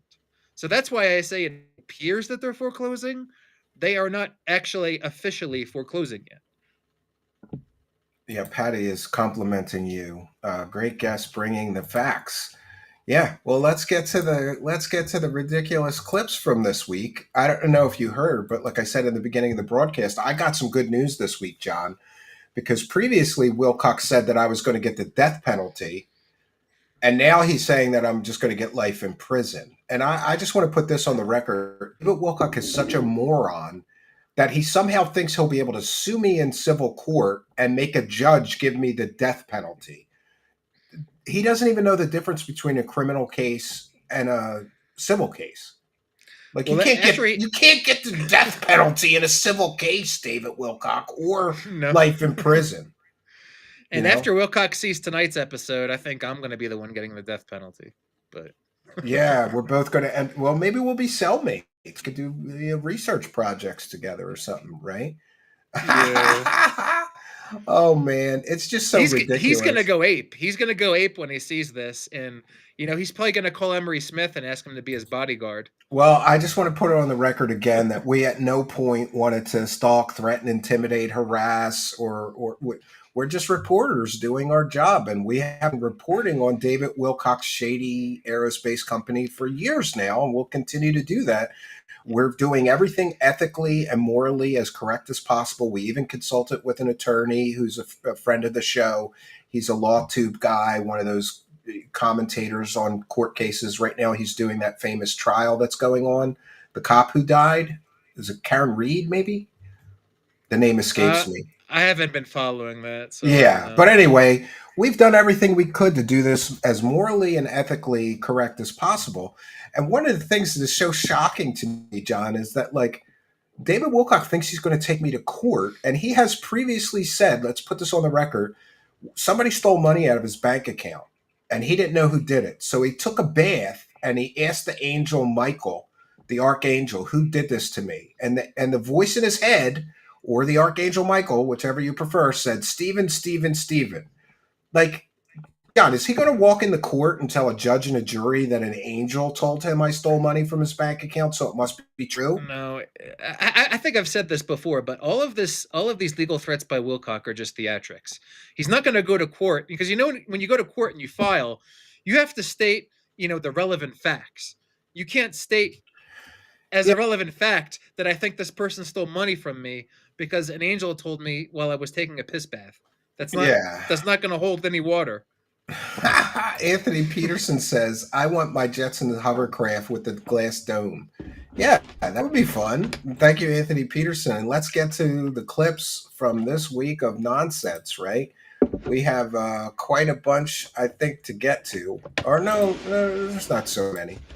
We'll do it. We'll do it up, though. Of course, he's continuing with his angry daddy nonsense, right? We just had this really cool event with Stavatti that we did. Yeah, and it was really cool. I understand knowledge. Oh, this audience. Oh, and I sat right next to Stephen from Canada. I had right next to Stephen's reporter. He's not going to go to restaurants for a while after this. He's so paranoid. I'm telling you, you're right. Not. He's not going to leave his house for the next fucking 6 months because of you, John. This was the Air Dominance Summit. We'll talk about that a little bit more later. Okay, yeah, we talked about that tonight as well. Yeah, did we? Yeah, I think it's funny, right? What are you really trying to say here, son? You called your show Fairy Rings, and I'm deeply concerned We're about. just going to skip the angry daddy nonsense. I don't care. It's so stupid. Dad, just for you to ease your homophobic iterations. Oh, yeah. of His dad's homophobic, paranoia not that, him. Wait a minute. I had a wife, Dad. I've only had girlfriends. What are you saying? Okay, we'll spell it fairy in a. He basically just like Freudian slip admitted that his father has accused him of being gay. Well, Did you hear that? You skipped the previous clip All right, where we'll he's do doing that the angry where he's doing the angry daddy thing, and it's basically like an implicit coming out of the closet moment. Okay, I guess we But maybe gotta not do as much, that. maybe a little more than my son, actually, because, David, you used to listen to Black Sabbath when you were in junior high school, and there was that song, Fairies Wear Boots and You Gotta Believe Me. I saw it, I tell you no lie. Oh, fairies wear boots and you gotta believe. I saw it with my own 2 eyes. Oh, right now. No, he's not crazy at all. David, you better not be coming out of the closet, son, because I am not going to stand by and watch my son become gay. Oh, God, I hope my son doesn't turn out to be gay. But maybe not as much, maybe a little. Yeah, so basically, he's basically saying that his father has accused him of being a homosexual. Well, he's doing a lot of these If quote I ask unquote you to- Archangel Michael time loops, and over the last several weeks, the time loops have like penises all throughout them. Like there's the incident where he had the dream where like he walked into the bathroom and he saw some guy's junk and then he Yeah. got hard. Oh, Like yeah. he's basically telling us that he's ready to come out of the closet. Oh, At least wow. that's the way a lot of people You are know, there was interpreting it. rumors for a while that he was going to turn into a woman and go trans when he was like all disheveled and shit. That was like his cocooning stage or so. Oh, man. Actually, if I ask you the question, the answer is yes.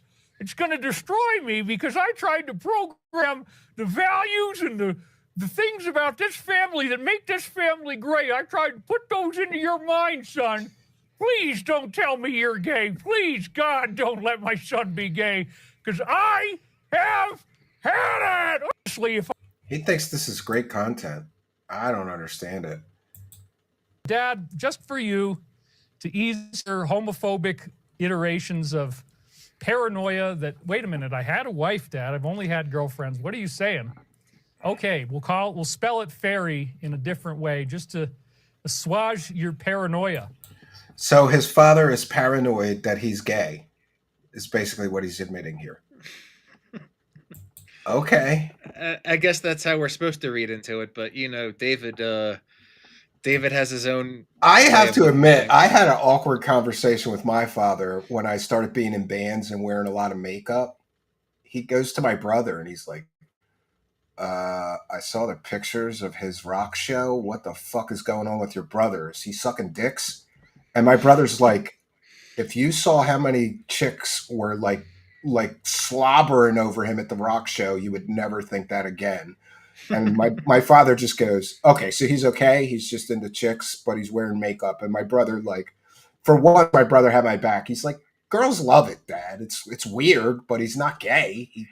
You know. We got a glimpse of how much makeup David is wearing in the Yeah. last stream. Well, I was all goth and I look like somebody from Kiss in my early music career. Like on purpose, you know? But that's interesting. We'll go to the next one here.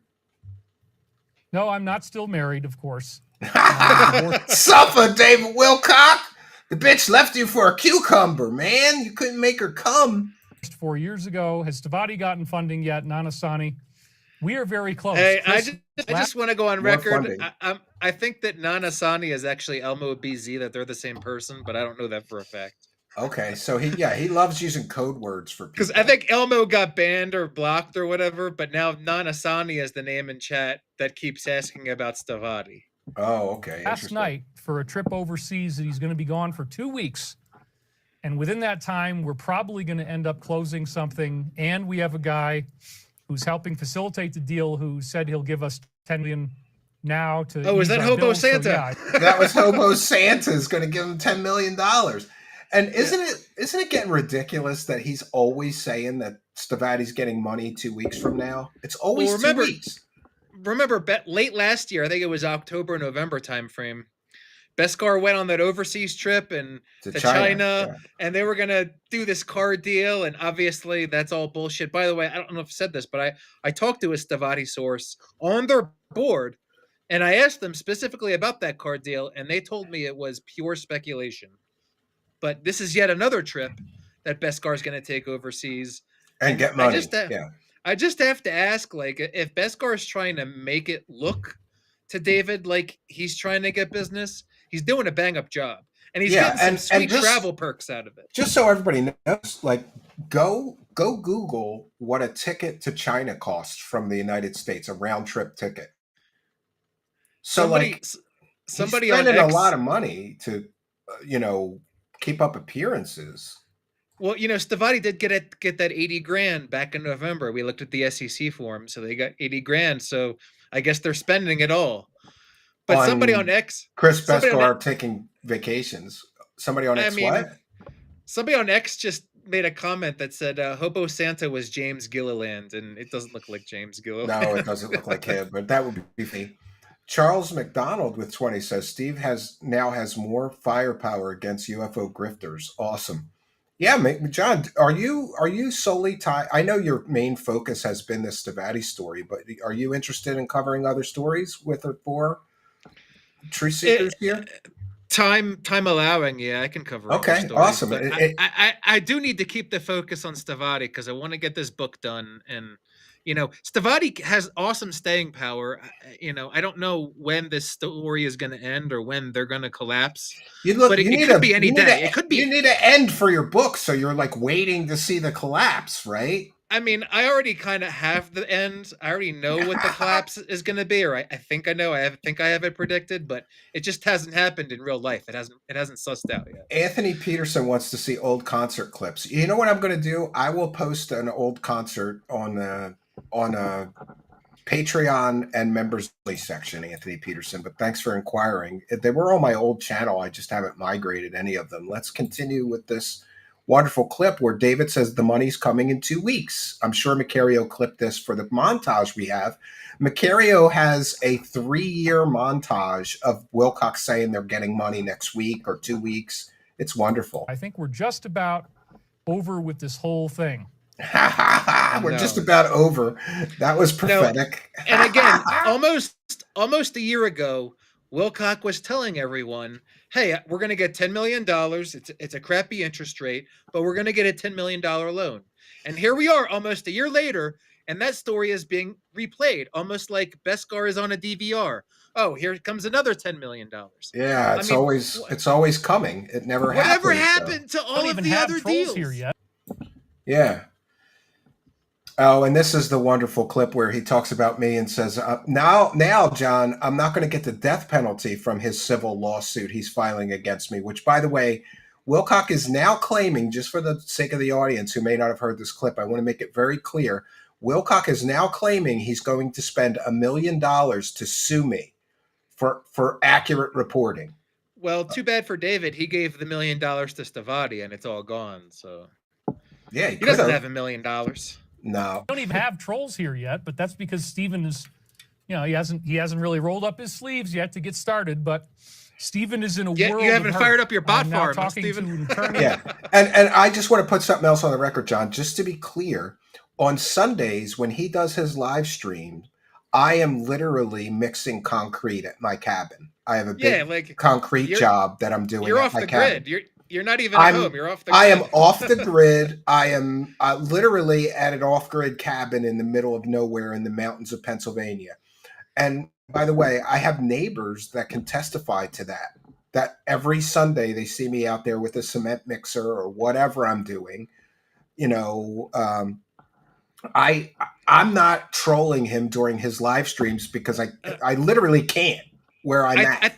I think I've said this before, but I think that David's thinking here, and he's been going on this pretty consistently for almost a year now. He needs to make sure that his audience only hears that there's one hater. It has to be one hater and one hater only. It has to be one crazy, psychopathic, completely dedicated hater.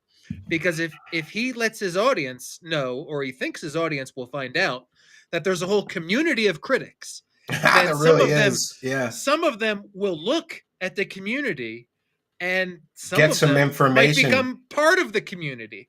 Well, that's happened. So, we've got a bunch of, I call them damaged disciples. We have a bunch of former damaged disciples of David Wilcock that watch us. They watch Hidden in Plain Sight, and everybody, I've talked to some of these people, and unfortunately, they feel very violated. Some people are telling, like this one person told me that they gave him the $333 for every course 3 or 4 times before they finally realized that he has nothing of value by That's watching my natural. show. When someone finds out that their trust has been violated and that they've been deceived, they naturally feel that way.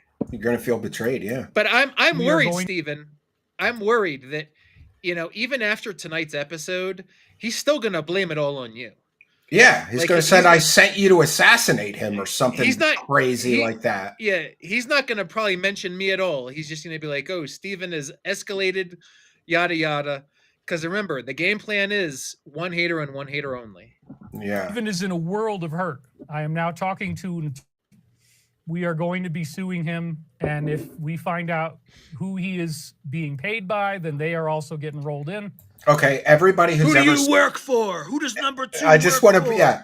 I just want to put this all in the record. Anybody who's ever sent me any money, you might get the death penalty because he wants to know who's paying me. My audience, we're a viewer sports show. So if you've even given me $1, you're getting in the court case. All of you supporters of mine who are paying me to do this. You hear that, Buffalo Spunks? You're getting the death penalty.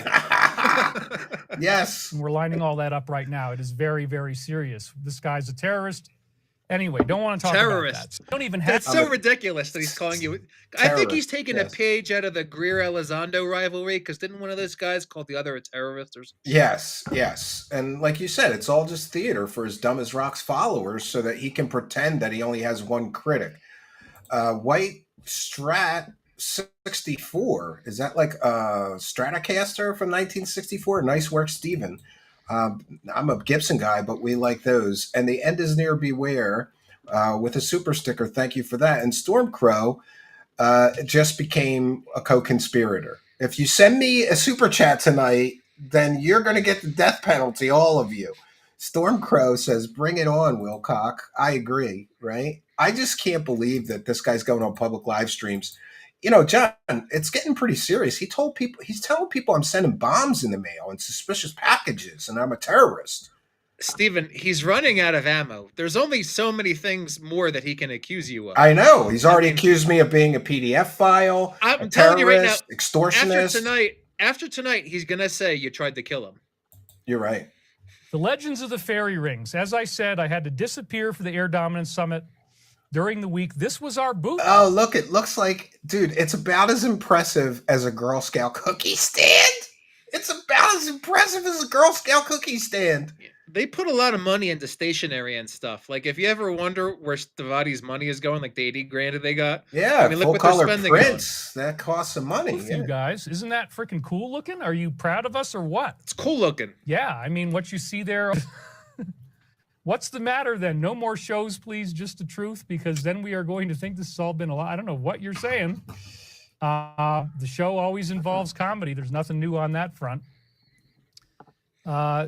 We are definitely very close to some exciting stuff. So anyway, we went to the Air Dominance Summit. We had a tablecloth.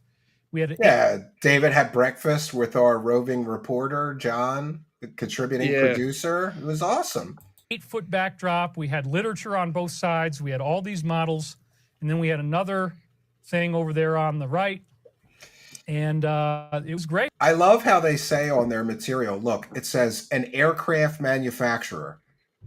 They just forget to tell the person reading that they've been in business for 30 years and have yet to manufacture a single aircraft. Yeah, it's a LARP. Like, it's the little role playing. It's basically a LARP, yeah.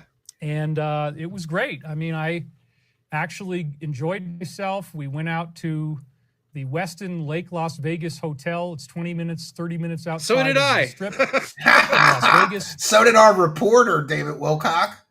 I didn't want to talk about this in advance for security reasons. Well, yes, too late, buddy.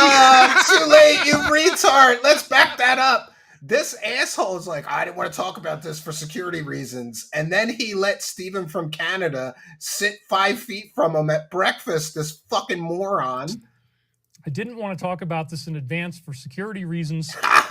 His security was awesome at that event, John. Yeah, it was awesome. It was totally awesome. His security was so great. Emery Smith never spotted me. Oh, Jesus. Yes, we made a showing big time.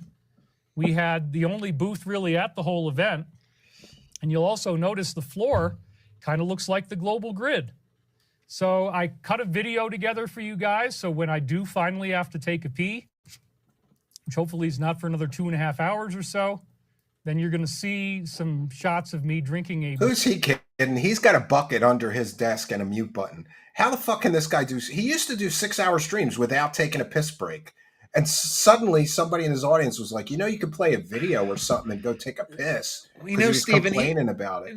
Old David just turned 52 a couple months ago, and when you that start getting up there in prostate, age, yes. you get the bladder gets smaller and smaller. Mai Tai mocktail with no alcohol at this beautiful resort. You're going to see Chris on stage, and then I'm going to pan out to the audience at the end. You'll see there's like 300 people in the audience. Yeah. And he also, David, you also panned out to the door that our reporter was standing right behind taking copious notes, you moron.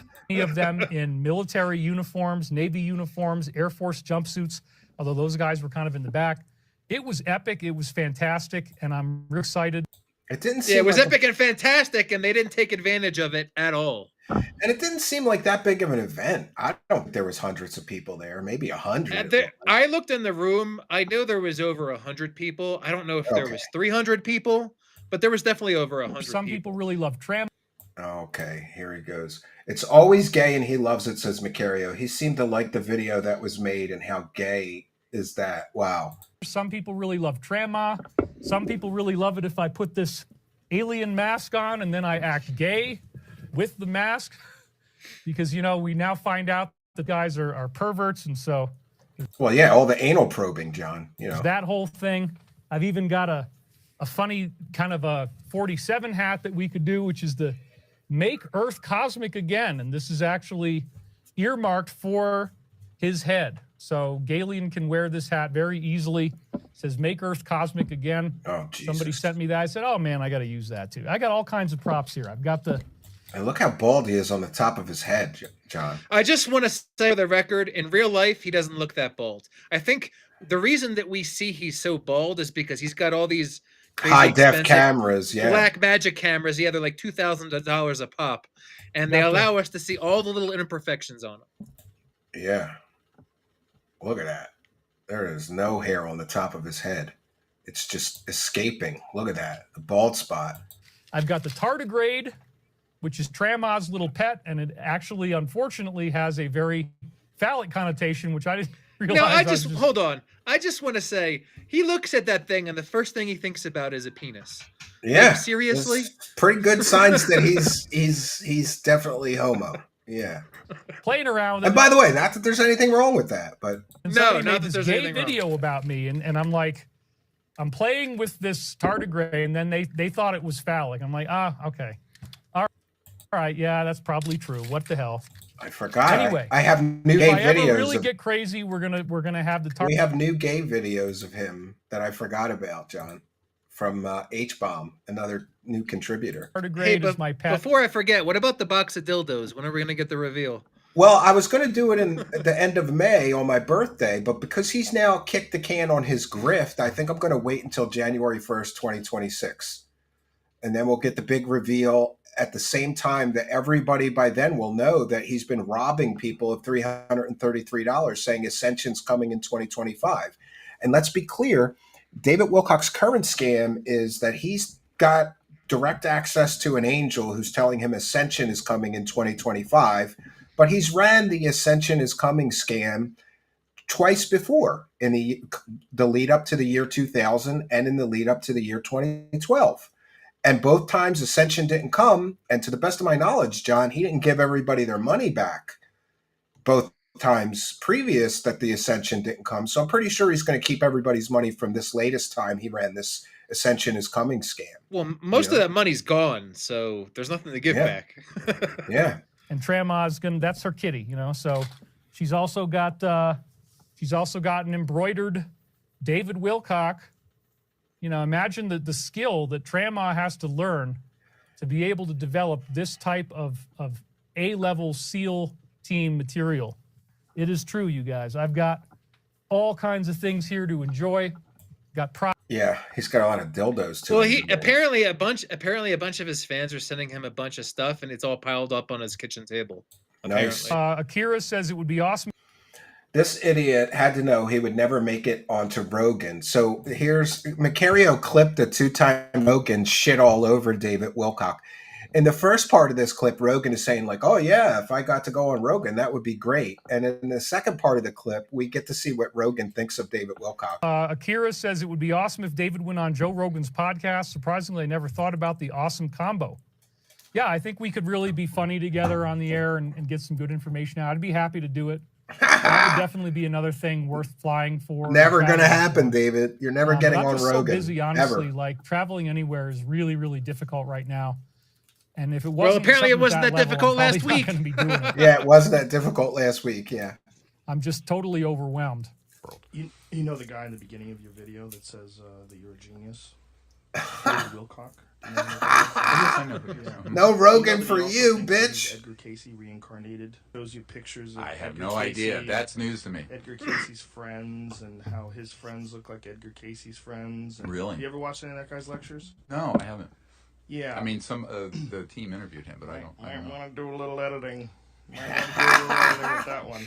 Not saying that anything else in your documentary is bullshit, but that guy makes my radar detector go off. Will you let, what's David? Wilcock. You know David? No. I got another one? Really? That guy says that he is the reincarnation of Edgar Casey. Do you know that? Did you know that? Yeah, I've heard. Do you know who Edgar Casey is? Yeah, of course. Famous psychic who never really figured out anything. Understand. Yeah, I don't think David Wilcock is getting on Rogan based on Rogan's attitude towards him. That reminds me, you know that picture that Wilcock has shown with him and Steven Tyler and this other guy? The other guy's Smokey Robinson. Yeah. Smokey Robinson was just in the news. Apparently, there's some allegations that are not too flattering against him.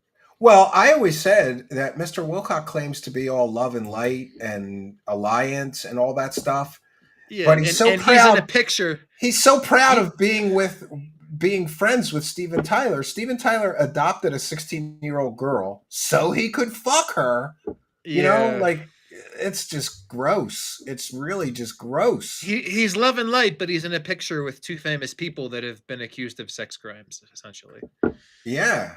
Yeah, and now I think I lost my place. But we're the ones that are going to get the death penalty, Stephen. Yeah. Akira says it would be... Okay, yeah, you're never getting on Rogan. We'll go to the next one. Dr. Bruce Perrette said, if you leave in a different direction, you... Doctor and security guard, this guy was amazing. Wilcock got upset that a follower told him he was not showing the slides. Yeah, he was showing the back of his bald head instead of the slides. Yeah, he's doing that. He's doing that a lot lately. He's pressing the wrong button on his switcher, and he's getting the wrong camera a lot lately. He showed his bald head for 2 minutes straight. Yeah, basically. He used the name Daniel. This is the pictures of him. Again, I'm sorry if I wasn't on the slide, but... Yeah, Dr. Bruce Perret, who's in a security guard's outfit. So what does that tell you about this source of David's? Why would a doctor be in a security guard outfit, John? It's a good question. Maybe he didn't want to be a doctor anymore. I am alone. It's tough to do this by myself. Yes, it would be better if I had a producer, but it's not even possible. So there's what it looks like. Sorry if I even though I used to have a producer that was on your show last week. You're right. Project from 81 to 83. He was so amazed he dedicated life to studying the physics of time travel. Dr. Bruce. Yeah, when he wasn't at a security guard job. Sure. You know, like, this is so childish and stupid, some of this stuff. So there you go. Now you can see this. Now I understand what the hell you're talking about. You weren't insulting me. Just say, David, we can't see your slides, and I'll get it. Edna Kurinsky, you're never alone. The donation is in honor of Gurley, who weathered many storms with you and continues to watch over you.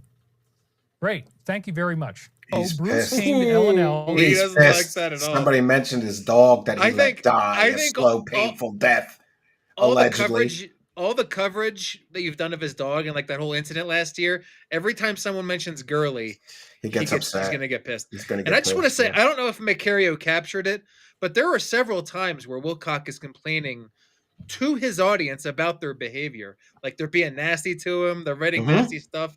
He got really upset this past week. They're in the clips. A couple of them at least. Yeah. In December 2003, he insisted on an elaborate cover story And then I ended up moving to Milton, Kentucky in the middle of nowhere. And we lived together from 2004 to 2006. And what he doesn't say is that Wilcock learned his grift from Carla Rucker, from the L&L Publishing, from the Law of One people. He learned that you could convince morons that you can channel interdimensional beings and get paid lots of money from her. He was her houseboy. He like cleaned her house and took care of her for a while. And I got extensive briefings on this concept of three-dimensional time. Yeah, he got briefings from a security guard, John. That's impressive, right? Oh, here's one of those All right, clips. we got another one here. So thank you very much for your blocking hate. someone. We He's hate blocking you too. someone else.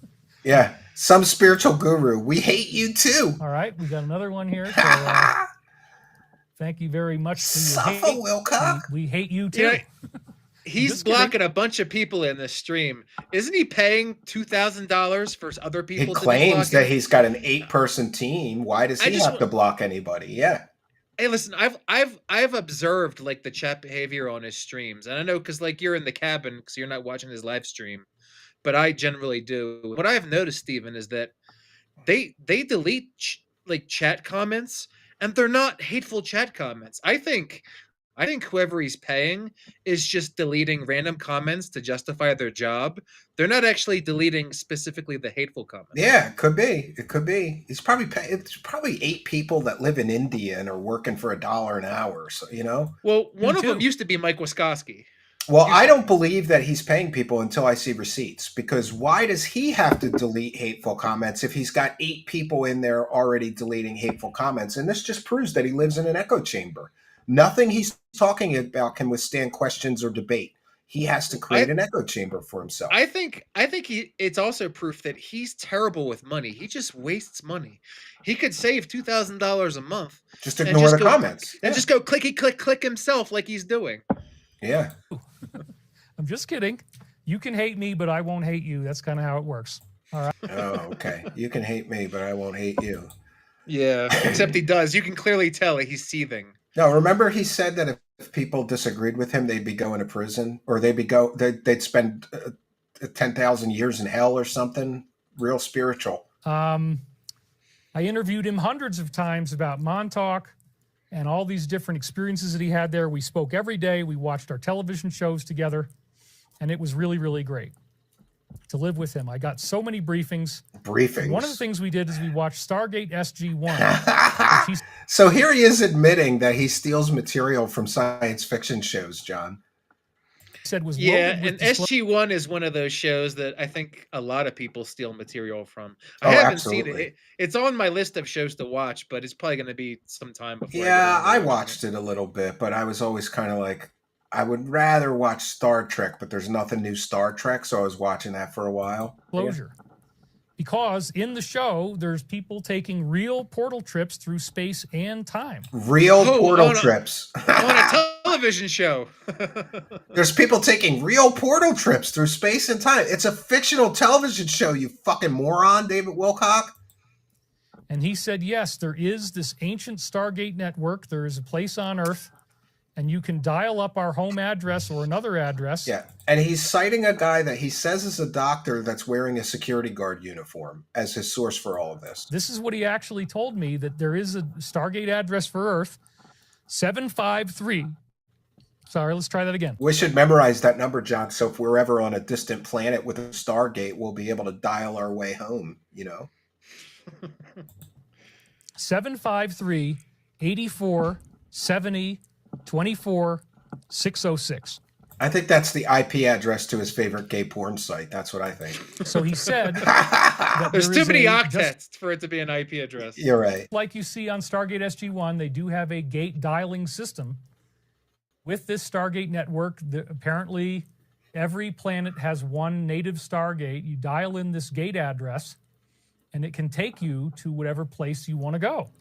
So 606 actually represents the Earth, 605 is Mars, and other numbers, 604, 603, every number actually takes you to an inhabited world with humans. So go there and prove it, David Wilcock. Yeah, go there. Go there and prove it. Yeah. Take your iPhone. Black Ops programs, they told them ancient people built this network and they were called the Elder Race. And so the Elder Race apparently builds Stargates all over the universe, and it's a common thing. And you have this numerical Stargate address that you can dial in. So isn't he ripping that off from what's his face, the guy who wrote At the Mountains of Madness? Yes, Who's that author again? This is literally the plot and the theme to Stargate, the fictional television series. But he's saying it's real somehow. Space is tiled off into geometric quadrants that are in the first three numbers, 753. It's going to be anything between 0 and 9. So it's, again, a 10-fold geometry, just like the dodecahedron or the icosahedron. Then when you have 84, 70, 24 in the middle, you're chopping up space into units of 100. Somewhere in there, you end up in the Milky Way galaxy. And then by 24, you're in parts of the Milky Way, and 606 is our own native planet. He also said that Stargate address number 1, if you can just dial in 605, and it'll take you to Mars, for example. You dial in a 1, and there's a planet that goes around a pulsar. He's really lost it, John. And that's where certain type of gray-looking extraterrestrial comes from that was called the Asgard or the Aesir. So this is literally right out of the Stargate. There was the Asgards in the Stargate science fiction television show. The Viking legends of Asgard and Valhalla, apparently that is Stargate address number 1. Jesus Christ, he thinks the Stargate television show is totally real. Like, what do you do with that even? Everyone should pay to the message. Stop the negativity. We are not children. Just listen to David. Thank you. Yeah, we've got some very, very nasty just listen to people David on chat today. But again, when I'm doing a great job, the haters get more angry because it violates their idea that I'm supposed to suck and I'm supposed to be a con artist and a grifter. Well, you don't have to donate unless you want to. I'm giving all this away. I'm not selling it. He's selling it in the form of monetized videos. He's selling it. Yeah, I made a comment here. This is a deception. He's saying, I'm not selling my live stream. You can watch my live stream for free. And technically that is correct. Yes. But he's doing it knowing that he's going to get lots of super chats. And let's be clear, that is the only reason he's doing this. And he said that. Yeah, it's his only income. It's his only income right now. How many times has David said, oh, I don't really want to be here, but I kind of have to be here for you guys. And every time he gets super chats, he's always super grateful now. He clearly wants the super chats. Well, do you know, I busted his balls for literally years, John, because he never thanked or read any of the super chats. Well, for years he didn't. And then suddenly, after I was busting his balls, he suddenly started recognizing the super chats. That's true, but he only started consistently streaming in 2024. Remember, prior to that, like in 2023, it was only every time. Right. He would only live stream to pump up the courses that he was selling. He would live stream for a few weeks and then disappear for a few months. Chet with one for the goal. Chet with one for the goal says Death by Cucumber. And Double Tap Ranger Outdoors with one for the goal. Here's another $6.99.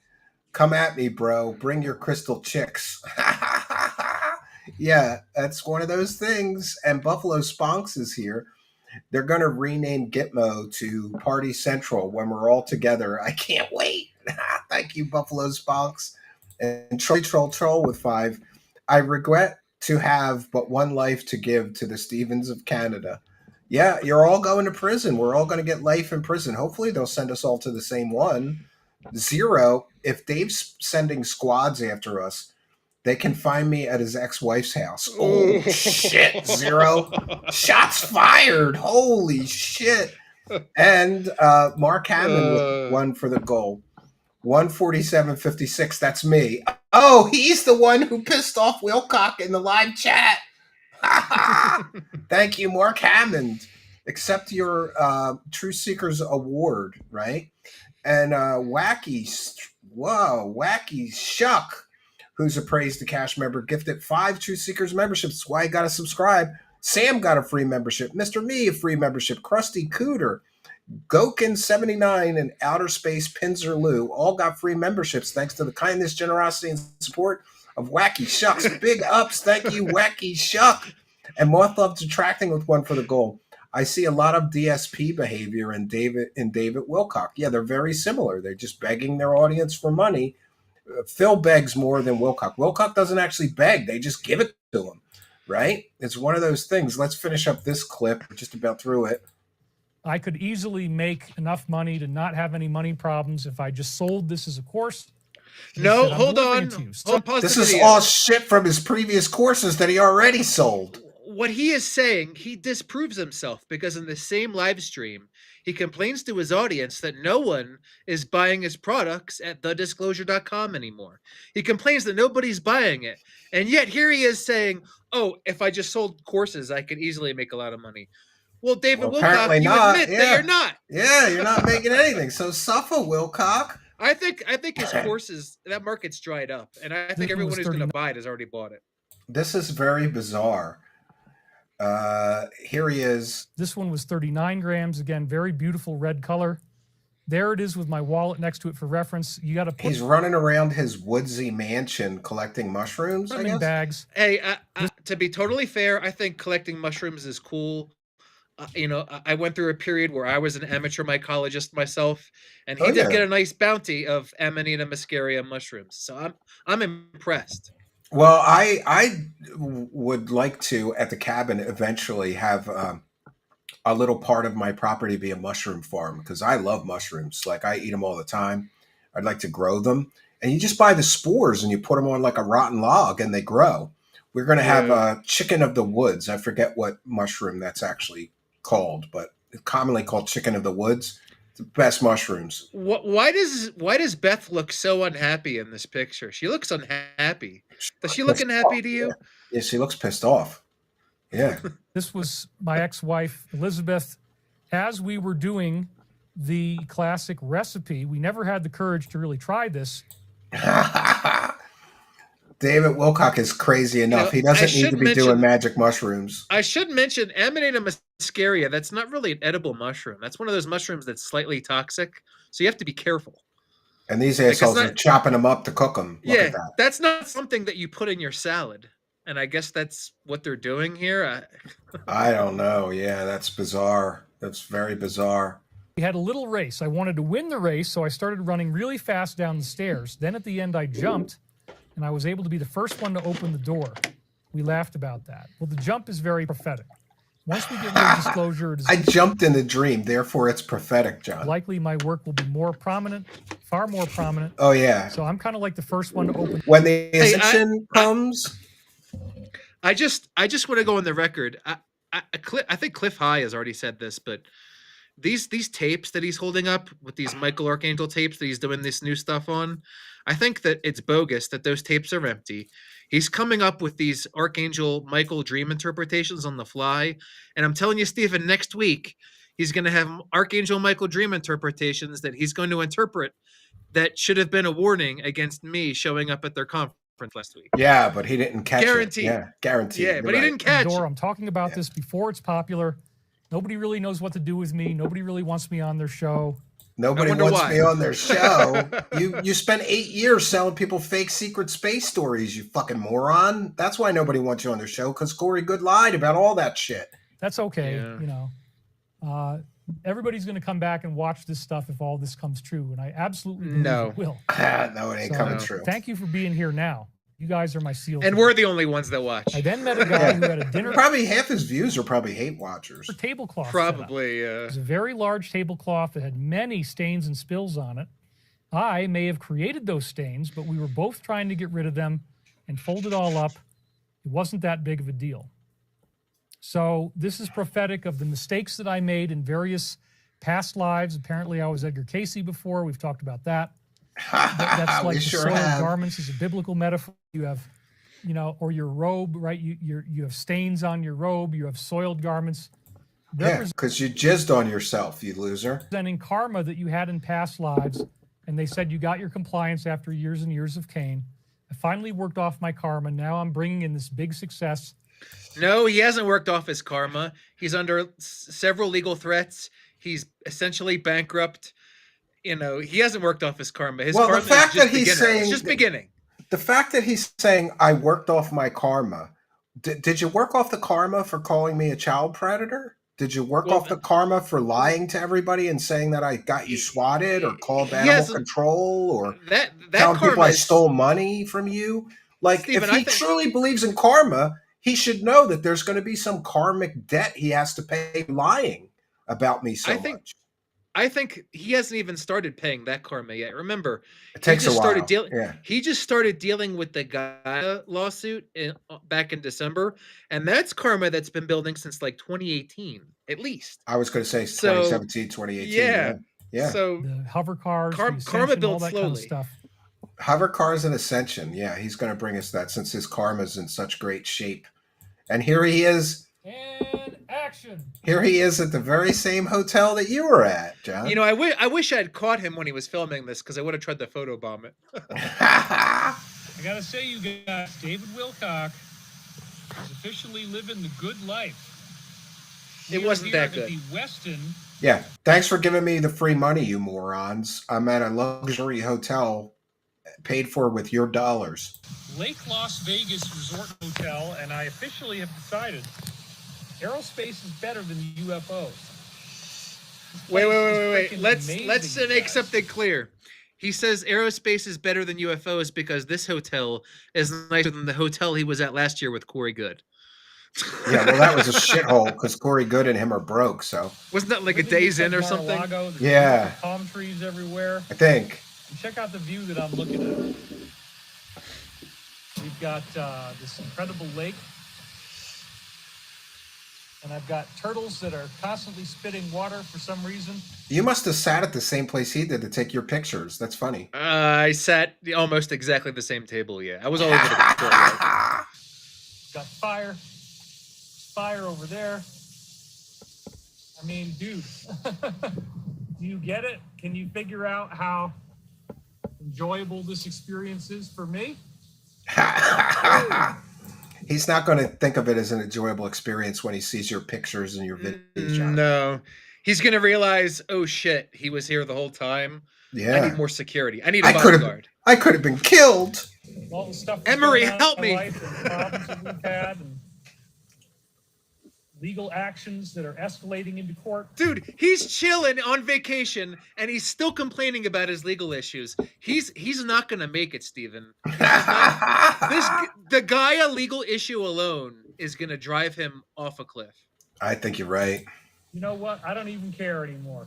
Come to a place Yeah, like you do this, care. and If you don't didn't need care, any you wouldn't be drugs or talking alcohol, about it. although it certainly appears that many people are tying load on. You just got to make the best of it, man. I mean, check it out. Like, you're not going to go wrong at a place like this. This is just spectacular. It was spectacular. I mean, And that's we are here spectacular. for the air. So hopefully, 200 or 300 of the top people in aerospace. Here he is exaggerating. 300 top people. Do you think there was 300 people there?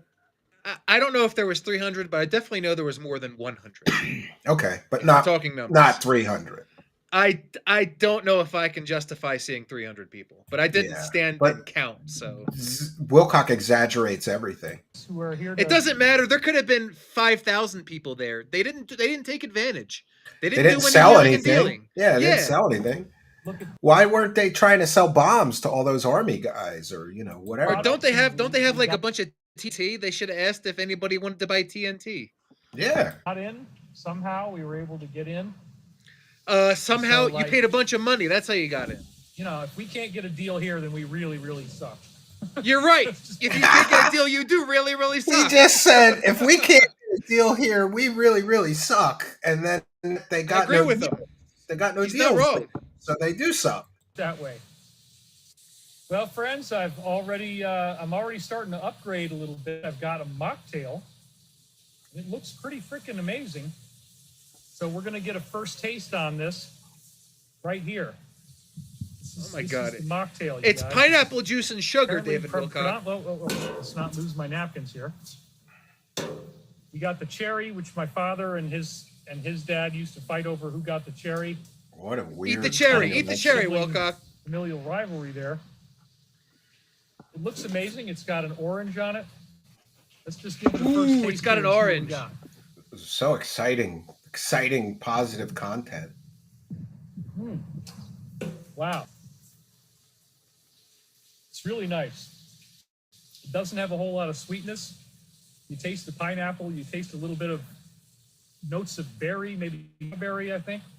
They might have put strawberry juice in there. He has so little to talk about that he's going to talk for 5 minutes about the fucking fake cocktail he got. What a loser. Really nice color. Where's your deals? Where's your aerospace deals? Okay, here we are at the Air Dominance Summit. And I'm walking. He's got one of the Boeing lanyards. Yeah. The room now. I walked the same exact path. There's our company name. Boom. Yeah, they paid a bunch of money to get on there. Yeah, they Then sure we have the did. booth. Everybody's about to show up. Got the Boeing sign over here.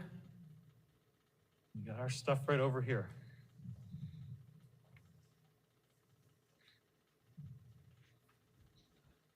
It's all good, man. It's not all Got a lot good. of great people here. No, you didn't. It's all of our airplanes. This guy's It's all your putting toys. this guy's putting candies out on the table like they're at a fucking, I mean, to be grade fair, school if dance or they want, something. if they want people to strike up conversation with them, candy is a great way to do it. But it didn't Right. work. Nobody Didn't talked work. to them, even though they had candy. Ready to rock and roll, you guys. So you didn't see a lot of people over at their booth or anything? No. No. So we've already had some great success here, and we're expecting a lot more. Thanks for watching. Yeah, and this No, is the they haven't- delusion. they They haven't had had no great- success. They had no nothing. success, It exactly. was a big nothing burger, but he's going to brag on it to his dumb as rocks followers. Hello, this is David Wilcock, and I'm here with Chris Beskar and our mystery board member. The mystery board member is Dimitri And, Gibbler. Check this out, you guys. Ooh, look at that. This Yeah, is- look at our G.I. Joe toys all out on the desk together. Our G.I. Joe Look at those- plastic toys. Yeah. Look at the business cards. They spent some money to get those business cards. our Stavatti aerospace home base. We've got an incredible setup here. It's not All that these incredible. Amazing models on the table. There's They're not that amazing. indulgences. The candy's not business that great. cards. It looks like crap. The SM150. Where's the peanut butter? Where's the peanut This is the butter? SM150. Yeah. This is Where's the SM100. Reese's? This Where's is the our Hershey? 920 airliner. Yeah. This is the machete. This is the stiletto. This is our SM39 razor. Check it out, you guys. This is the real deal. We are. And not notice the real how he deal. always has to say that the company's real. It's not a fake Yeah. company. Yeah, if I you bet have a it's real gotten his company, head. you don't have to constantly reinforce to people that you're talking to that the company is not fake, it's real. Actually really excited about this. We're here at the hotel. We've got all this literature you can grab. Got a nice literature stand over here. Yeah, you can download the PDFs from their website for free. We've got some, Oh, there's look Beskar. at Chris, he's hiding behind the sign. He's afraid of the camera. Sign is Oh shit, Frank Zappa's back from the dead. what would you like to say to the people Yeah, who would you buy a $30 million airplane from this guy who's been running this company for 30 years and never produced a single airplane? It's just so stupid and so ridiculous, John. I wouldn't give this guy any money personally. No. David Wilcox show. Hello, good evening. It's been a wonderful time here at the Westin Resort and Spa, setting up at our 8x10 booth. We have the standard largest size booth. We're a 2-star sponsor of the Air Dominance Summit 2025. Delighted to be here. Great. So the goal of this particular airplane is to have an extreme long-range, high-performance fighter that can really make a difference when it comes to air dominance. You know, generally speaking, you don't want to come in second place in a gunfight, and that's the mission of this airplane, to ensure that never happens. I like how Wilcock is laughing in the background. He's laughing at what Beskar is talking about. Yeah, because he knows it's never going to happen. Here we have some contact information for Stavatti Aerospace. We can be reached in. Right below you'll see a photo of Yeah, I wonder if all of these, defense industry insiders know that this CEO who claims he's going to be manufacturing multi-million-dollar planes and get $5 billion investments answers the phone himself for his Yeah, they're huge easy. They're aerospace easy to company. reach. You call the number, you get him. In addition, an upgrade of the former built aircraft planning. One of the things we want to leave you with today is the fact that Stavatti's expanding. We're easy to reach. We're here to do business. We love the industry. We love airplane. We want to thank everyone for your attention. Wait for it. Wait for it. Yeah. Yeah, I'm right through those wait doors, for it. Wilcock. The Truth Right through those Seekers doors. roving investigative reporter and contributing producer is right behind those doors, David Wilcock, that you filmed, you fucking moron. Oh my God. Prototyping efforts going on right now. With the SM-39 Razor, we're looking at about 2 years to prototype. With our SM-31 Stiletto to meet the requirements of the undergraduate training system, we're looking at hopefully March of next year. Yeah, so 10 months they're going to build an airplane, John. He told a room full of military brass, like he's on the clock now. He's going to develop a prototype in 10 months. They're desperate and insane. They are totally desperate and insane. They want money. They want money, any way they can get it.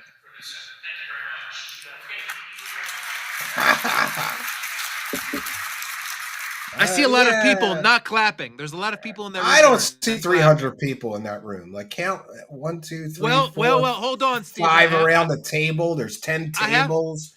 I have to say, and I don't know if I said this earlier, you don't see a lot of people in that room. There's a lot of empty chairs because I think a lot of people that were in there earlier in the conference decided to skip this portion of it. Yeah, because they probably know why. This is bullshit. Yeah, this is the bullshit company. Forget them. It's not worth listening to them, right? Wow. Oh, another prophetic dream, their organization John. with these enormous crimes they've committed, and the fires are one of the worst crimes of all. I also realized that his member had detached.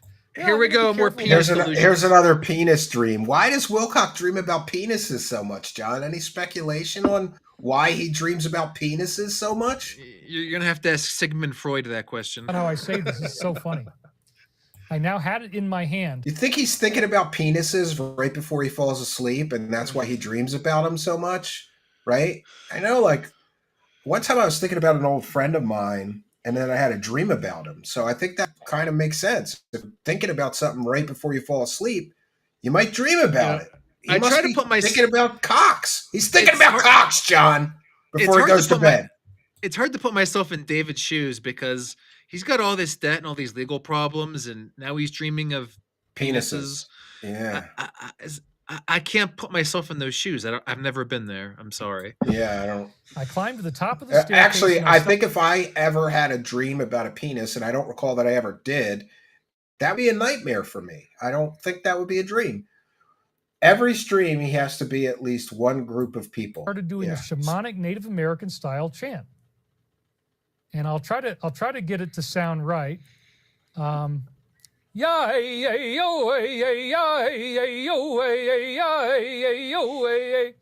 of vibrato. As I did this, it created, and it kind of sounds like Yahweh. Did you see the meme I posted with the Indian cry? Yeah, I did. Organized ritual magic. Oh, God. More prophetic dreams from 1999 that mean absolutely nothing. Here's another one. Right as it was all going to start happening, I was where I was dreaming, and then I woke up. So this is prophetic of how ascension is going to solve all of our problems. What a strange dream, huh? I'm so long and complex. If ascension's going to solve all of our problems, then why do we need bombs to fight wars, John? Or hover cars. I mean, if you can fly, why do you need a hover car? Or fighter aircraft, or any aircraft, right? He doesn't even realize what a huge plot hole he has. Convoluted. No. And yes, there was a very, very mean comment in here. But like, he realizes that his audience won't figure out the plot hole either. Yeah, because they're dumb as fucking rocks. You have to be dumb as rocks to listen to this guy and think he really has some kind of secret knowledge. Here he is complaining about the audience being mean again, John. All of our problems. What a strange dream, huh? I'm so long and complex and convoluted. And yes, there was a very, very mean comment in here, but if you can't handle that I'm going to talk about my own life, I'm sorry, but this is Michael's time loop. He wanted me to discuss this, so you go ahead and pray to Archangel Michael. Take it up with him if you don't like it. Yeah. So the voices in my head are telling me to talk about this. That's basically what he just said. The voices in my head are telling me to talk about this. And I like how he blames everything on Archangel Michael. Like, no, dude, you came up with this, not the angel. It's only a couple people, but man, I have had some very, very bad. There's another one. Very, very bad. Watch. Look at this one. Watch. Yeah, Macario says there are so many more people calling him out in chat. It's great. Keep up the pressure. Remember, he's paying $2,000 a month, supposedly, so he doesn't have to do this. Yeah. Maybe I'll let that one go, though. My God, he has a change of heart. That one doesn't get the ban hammer. A couple of you guys have been very, very rude to me today, and it's really distracted me because you're big meanies. Big meanies. There's evil people in my life. Evil people. Evil. In these comments. It's just, I don't want to see that stuff. So, Ridgeline team, please make sure you're catching everybody as they do this. I'm paying you $2,000 a month. Really bad. I shouldn't have to see this shit. It's been a really bad day for hate in the comments section, John. It's been a really bad day. Dude, he can't even handle mean comments in his live chat. He's going to lose his fucking mind soon. You guys break my heart. He's paying $2,000 a month. For what? Yeah, listen to this. He's seething really here. Bad day for hate on the comments section. He's seething. You guys break my heart. Some of you people just absolutely hate me. Why are you here?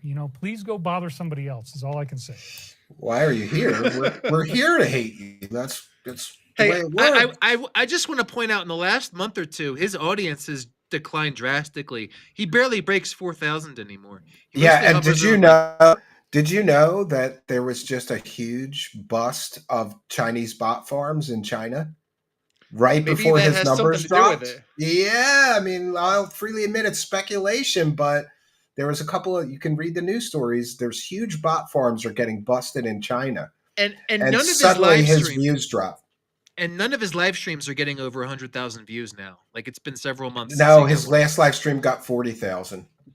You and DT are so target. You're right. It's the same thing for business. If you're on this level, is this suit just against Steve? It has nothing to do with Steven. I mean, maybe it does, but we don't know that. Maybe it does. Wait, he's been saying that I've done all this criminal activity against him, but now he says that the lawsuit doesn't have anything to do with me? This goes back to those leaked Corey Good DMs where allegedly, David suspects that you have something to do with the Gaia suit. He has no proof because it's baloney. Yeah, I mean, I don't. That's their own media company that makes my company look like a drop in the ocean as far as they're like $1 billion media company. I have nothing to do with them. I've been very critical of Gaia for many years now. In fact, John, I say, anytime somebody comes to me and they say, "What do you think of this person I saw on Gaia?" Say, I don't even need to know the name of the person. If they're on Gaia, they're as credible as a crackhead. Everybody on Gaia is a scammer, in my opinion, or just a terrible source of information and a grifter. Yeah, it's a highly questionable source of information. Yeah, but here he's going to talk more about me getting the death penalty or a life sentence, I think. Is this suit just against Steve? It has nothing to do with Steven. I mean, maybe it does, but we don't know that yet. Which means he has no evidence against me. Right. Yes, we've already won. So no, the Steven thing is coming up. And no, it's not coming for him to stop it going to court, he would have to cut a deal with us that would include telling us who's been paying him. And he did come back. Buffalo Spunks is paying him. I blame Buffalo Spunks. It's Buffalo Spunks and Trolley Troll and all you people sending me super chats. I'm going to throw you all under the bus. I'll cut a deal. I'll print out. Yeah, Double Tap Ranger Outdoors, Robert P., all you people gifting memberships. I'm going to print it all out, and I'll get out of the death penalty Enjoy case. Gitmo. Yeah, I'll just give them the printouts of all you people paying me. Fuck you guys. I'm not going to prison. A couple weeks, and he's back. So, yes. But this is another thing, John, that's so stupid. He's acting like he has, like, prosecutorial power, and he can force me. He said it several times. Maybe he'll make a plea deal. That's not a civil case. That's a criminal case. Last I checked, you're not a fucking criminal prosecutor in my home jurisdiction. You can't force me into a plea deal. he's a moron. Yeah, true. And you have to remember, David is a legal idiot. This is a guy that still hasn't gotten a lawyer for his Gaia case. The Armenian lawyer that he has, that guy keeps blowing him off. Yeah, because probably he's not paying. Yeah. Stephen is absolutely. I mean, we might even spend $1 million on that lawsuit. It's going to be really. You have expensive. $1 million, David Wilcock? Yeah, I can't wait. Yeah, and meanwhile, John, the funniest thing is if he's actually stupid enough to file a lawsuit against me, I've already got several lawyers that have volunteered to help me, but I will most likely take lawyers' advice and then represent myself pro se. I've already been given by one lawyer a slap dismissal, a motion to dismiss for slap. And this guy's such a moron that, John, you've heard him. He says, I'm going to have to sue him to make him stop. Yeah, he's going that is the textbook, but slap. That is the textbook definition of a slap lawsuit. You sue somebody to stop them from participating in public discourse. Exactly. And he has admitted that the lawsuit he's going to file against me fits the textbook definition of a slap suit, and my home state doesn't allow slap suits. Let him spend $1 million, and then I'll send in my motion to dismiss the slap,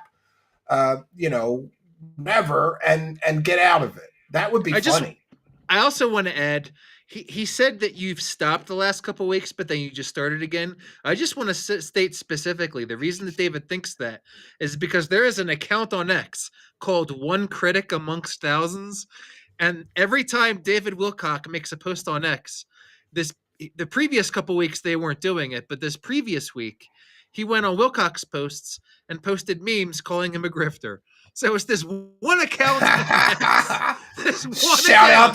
Shout out to One Critic Among Thousands. Keep it up. You're driving this fucking moron crazy, and he thinks it's me, and I think that's funny. And I'm allowed to think that's funny, John. And the meme picture that he posted is a billboard with an old David calling him a grifter and a con artist. Yes. It's going to be very sophisticated, and he's looking at life in prison, at least. Oh no. David Wilcock, at least. You moron. Let me just put this on the record. In case anybody doesn't understand this situation, David Wilcock is claiming he's going to sue me for defamation in civil court, and that somehow he's going to get me a sentence of life in prison. That's not how a civil case works. No. All he could get is a judgment of money or damages. He's not going to. Nobody has ever been sent to prison over a civil lawsuit in the history of lawsuits. Well, that's how bad you're under his skin, Stephen. He's telling you he wants you to go to jail. You're under his skin big time. Well, we're ripping his scams to shreds, and we have been for years. I think it's all culminating to a certain point. In the next 6 months, he's fucked because he's been telling people the angel says ascension and open extraterrestrial contact by May of 2025. Now he's pushing that back. Well, it'll happen sometime in 2025. Yeah, his audience push it back to 26 when it doesn't happen in 25. His audience is declining too quickly. I think that's why he's trying to join forces with Ashton Forbes. He needs fertile ground for a new audience. He really does. Because his audience is dropping big time. Yeah. For all the stuff that he's done. Even the things that without all the things that we can't necessarily prove, just the things we can prove, it's going to be devastating. Yeah, if you can't necessarily prove it, then the court is going to totally ignore it. Exactly. It's really crazy, but we have a whole team of people, 8 different people, just for one kid who won't stop trolling us. Yeah, and those 8 people are not working. You're having to delete all the mean tweets. Thank you. He's got to delete the mean tweets by himself. So what are those 8 people doing during the live stream to let so many? People are sending me screenshots. People are really ripping into him in that live chat, and they're missing a lot of them. The mirror. Empty vessels make the most noise. The adversary doesn't want you in the path. Carrying a sword of light for this hazardous job. Yes. And wow, Luke Harris says, wow, Susan Buckminster, $500 donation. Nice. That's love. How generous of you. No, that's stupidity, but okay. Everybody is complimenting Susan now. Stephen should pay for it. Stephen only, no one else except his cohort. Yeah, I mean, Stephen is looking at losing all of his wealth, all of his property, and going to prison. All right, I'm going to we're going to back that up and listen to that one more time because I have a very important argument to refute what he's going to say here? For it, Stephen only, no one else except his cohorts. Yeah, I mean, Stephen is looking at losing all of his wealth, all of his property, and going to prison. It's very, very sad that this kid won't stop, and he's done so many crimes. Okay, so just so everybody is aware, David Wilcock cannot sue me personally. He has to sue my tiny little media company. It's called Spectral International. And in the bank account for that company is a few $100s. So the maximum that he could be awarded, I mean, what's going to happen if he sues my company into bankruptcy? I'll declare the company bankrupt and I'll move on. But he just said that he's going to take my personal wealth, like my house, away from my wife and children. You know, like he's going to. And John, the fact that a guy who says he's talking to angels is like, I'm going to take that critic's house away from him. Yeah. So him and his wife and his two children, one of them a special needs autistic boy who doesn't speak, who's severely disabled, I'm going to take their house away because he's making fun of me on the internet. And he keeps calling you a kid when you're married with children. Like you're more of an adult than he is. Well, yeah. And I can make a woman come, so she stayed, right? It's very, very sad that I'm being sued, that it's gone on for so long and they've been. Well, it's your fault, aggressive. David Wilcock. Yeah, it is his fault. It is his fault. He called him Lucifer. He did the same thing to Gaia he did to me. He called them Satan-worshipping child predators. Right, but he did it for a different reason. He wanted to take Gaia's audience, allegedly, and go with Corey Good to their own streaming platform. That's exactly what the plan was. And I think that the discovery in that court case is going to show that they conspired to do exactly that, allegedly. I think, well, hold on. I think you're right, but I've heard that, aside from discovery, I've heard that Gaia is already in possession of some evidence. They're already in possession of some very incriminating evidence against both Corey and David Wilcock, from what I've heard from several sources, very good sources. So we'll see what happens, John. And I just want to say, you know, maybe I'll talk about that more in the future because, Stephen, our main source for that, Light Warrior, appears to sadly be banned from Twitter permanently. Yeah, God bless Light Warrior. I hope they come back. I think what Light Warrior was doing, posting all of the documents and everything, is like a public service. And I don't know what they posted to get banned. You know, I found out Light Warrior was suspended right before Wilcock walked into that cafe. Yeah. Yeah. Interesting. Accusing me of not cooperating. It's like, guys, if you wanted to find stuff, we gave you the complete record. So there it is. Everybody is complimenting Susan. Look at all these people saying Susan, Susan, Susan. Yeah. Look at Wilcock. Someone gives him, gets upset that so many people are complimenting her. He says Stephen has cost Stavatti millions. We need to do better. Yeah, that's later in the video. Never explained his crimes. Yes, we definitely did. If you watched, I had the surviving the Stephen. We could see him banning people. It's funny. Oh, sure. He explained to his audience the crimes that he claims I committed. But unfortunately for David, he has zero evidence that I committed any of those crimes, other than an angel told him while he was taking a bath in his own piss that it was me. He's about to say that the evidence that he showed of your crimes is the quote unquote Stephen survival guide. Like, that's so bogus.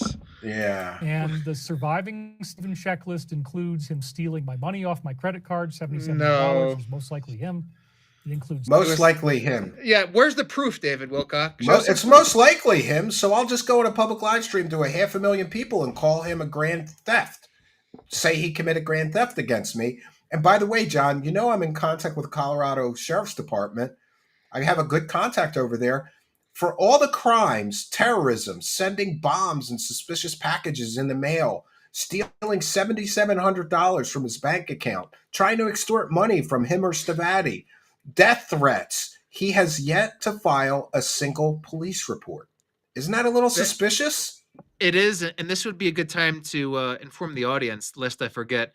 The last I heard from Colorado Parks and Wildlife is that David Wilcock is still under investigation. Just thought I'd throw that out there. Yes, for feeding animals illegally.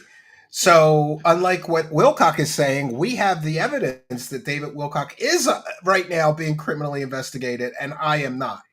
Great. It's death threats. It includes terrorism. It includes stalking our company. He's cost us millions of dollars of damages. Stalking the company. He says we're a fake company. He puts it everywhere on the internet. It goes on and on. It's crazy. He puts it everywhere on the internet. Oh, you know what? Their Google reviews Twitter? are in the trash. People are have ripping them trashed- to shreds. Yes, Yeah, I've if you look seen. on Google, it's bad. Oh, we're going to do a whole show about those, John. We're going to do a whole show about those. Just a few more left, and we'll make He it says through. it would seem you might need this $100 more than I do. Use it to pay for maybe 20 minutes of your top-notch attorney's time. No, it would be more like 15 minutes, I think. So he's claiming that he's spending $600 an hour on a lawyer. That's about average. Like, And you said that's fairly actually pretty cheap. modest. I have personal Yeah. knowledge that employees from top firms like Jones Day charge $1,300 or more per hour. Yeah, I mean, I don't know. there are Something like expensive that. lawyers 12.5, out there. $600 an hour. $600 an hour, he says. Well, you know, David Wilcock, if you would just comply with their discovery requests, you wouldn't have to worry about this shit, David. This sounds really creepy, like, right? His dreams are getting worse. Other guys appeared at this point. They looked like they were in on this gig. Before I could repel, I had to go to the bathroom. I started running all around to look for a place. I traveled a significant distance without finding any appropriate location. And then it gets worse, friends. But we all have to travel this significant distance before we get there. Then I eventually saw a soccer game with young boys. I couldn't pee near there, so I had to run away from it. Then I found myself back in my room. He's dreaming about penises and young boys playing soccer, John. He's publicly stating that he dreams about penises and young boys. If anyone's going to Gitmo, it's David Wilcock. 621 I grew up in. I had to pee in red athletic shirts. I had to go so bad. So red is the color of the root first chakra. It's also the color of blood. And it may symbolize abuse experiences I allegedly had in the past life. Oh, God. It is ridiculous. It's absolutely ridiculous. Yeah, so we made it through the clips. I have a couple of gay clips of David Wilcock if anybody's interested. Courtesy of H-Bomb. You know, we have that software that I lovingly call the Gayinator? The Gayinator 2000. We can load any clip into the Gayinator 2000, and then we can turn that person even more gay. And in the case of David Wilcock, it turned him super gay. He's already gay enough, but the Edgar Casey AI video where it's Edgar Casey come back from life to Warner Civil was pretty funny. Yeah, I'm gonna publish them publicly, and the Archangel Michael saying he's full of shit. That's pretty funny. Yeah, the Archangel Michael one's funny, but the Edgar Casey one, that one really hits home. We'll play it. It looks just like Edgar Casey. It really does. What? Oh, I have the wrong. I'm trying to find the folder. In the meantime, so what do you think of David Wilcock's slow descent into madness? Like, do you think he's going to get more paranoid and more crazy as time goes on? Like, I think he might. After he sees tonight's episode, I think he's going to kick it up. Like he's gonna turn that amp up to 11. Most amps only go up to 10. He's going to turn his crazy amp up to 11. After he sees tonight, he's going to go 8. I mean, I wouldn't be surprised, Stephen. Here's what he might do. He's going to say he's calling the cops. He's calling the FBI. He's getting a bodyguard. He's never going to restaurants again. I mean, the possibilities are endless. He's going to say that I tried to kill him or that you tried to assassinate him or both. There's no telling what he's going to do. I think you're right. I think this might push him really over the edge to know that somebody that's working directly with or my show got that close to him. And again, just for the record, I was sitting in that restaurant minding my own business. I didn't expect him to be there. I didn't know he was going to be there, and he just comes and sits next to me. And it was an assassination attempt, according to him, is what he's probably going to say. That's probably what he's going to say. Yes.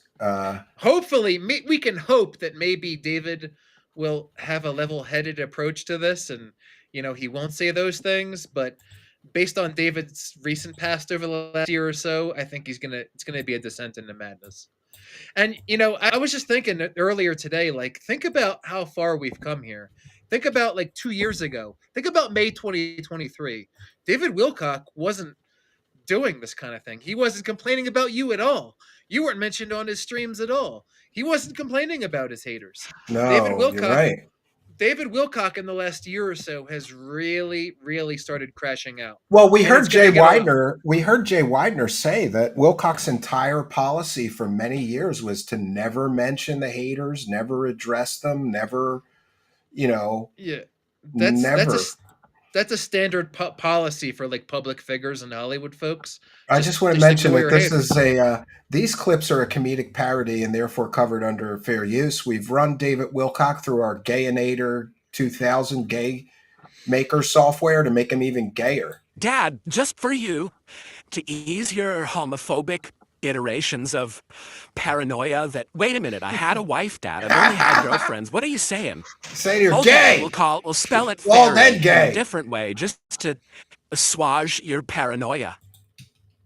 Oh, God. You and DT are so over the target. You're right. It's the same thing for both of us. If you're on this level, is this suit just against Steve? It has nothing to do with Steven. The horns I mean, make maybe it. it does, but we don't know that yet.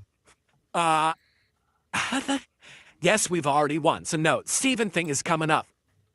And for him to stop it go into court, he would have to cut a deal with us that would include telling us who's been paying him. Got to make a deal. And he did come back. He was gone for a couple of weeks and he's back. So yes, Steven's absolutely, I mean, we might even spend $1 million on that lawsuit. It's going to be very expensive. It's going to be very sophisticated. $1 million And to he's find out looking it at was life Buffalo in prison, Sponks that at funded least. Yeah. All the stuff that he's Yeah, done. I'll things rat that out we- Buffalo Sponks. Without all the things He that we doesn't need can't to spend $1 necessarily million. prove, just I'll the things we blame can her. prove, it's going to be devastating. I don't know why this kid won't stop. It's really crazy, but we have a whole team of people, 8 different people, just that for are doing one their kid job. who won't stop doing trying. nothing. It's absolutely Doing insane. nothing, yes. 7 geometric thought forms donated. Thank yous. One more. Look in the mirror. Empty vessels make the most noise. The adversary doesn't want you on the path, carrying a sword of light for this hazardous job. Yes. And wow, Luke Harris says, wow, Susan Buckminster, $500 donation. Nice, that's love. How generous of you. Everybody is complimenting Susan now. Stephen should pay for it. Stephen only, no one else except the scores. Yeah, I mean, Stephen is looking at losing all of his wealth, all of his property, and going to prison. It's very, and very prison. sad that this kid won't stop, and he's done so many crimes. It's very, very sad that I'm being sued, that it's gone on for so long, and they've been extremely sad. aggressive. And they're accusing me of not cooperating. It's like, guys, if you wanted Because to you find weren't this stuff, cooperating, we David gave you the Wilcock. complete record. Yeah, you weren't So, there it cooperating is. at all. Everybody is complimenting Susan. Look at all these red buttons, all these people saying, Susan, Susan, Susan, for trolling, you never explained his crimes. Guess we definitely did. If No, you you watched, I had the Surviving the Stephen checklist that we did. And the Surviving Stephen checklist includes him stealing my money off my credit card, $77 is most likely him. It includes death threats, it includes terrorism, it includes stalking our company. He's cost us millions of dollars of damages. He says we're a fake company. He puts it everywhere on the internet. It goes on and on. It's crazy. I put it everywhere on the internet, John. I think on the internet.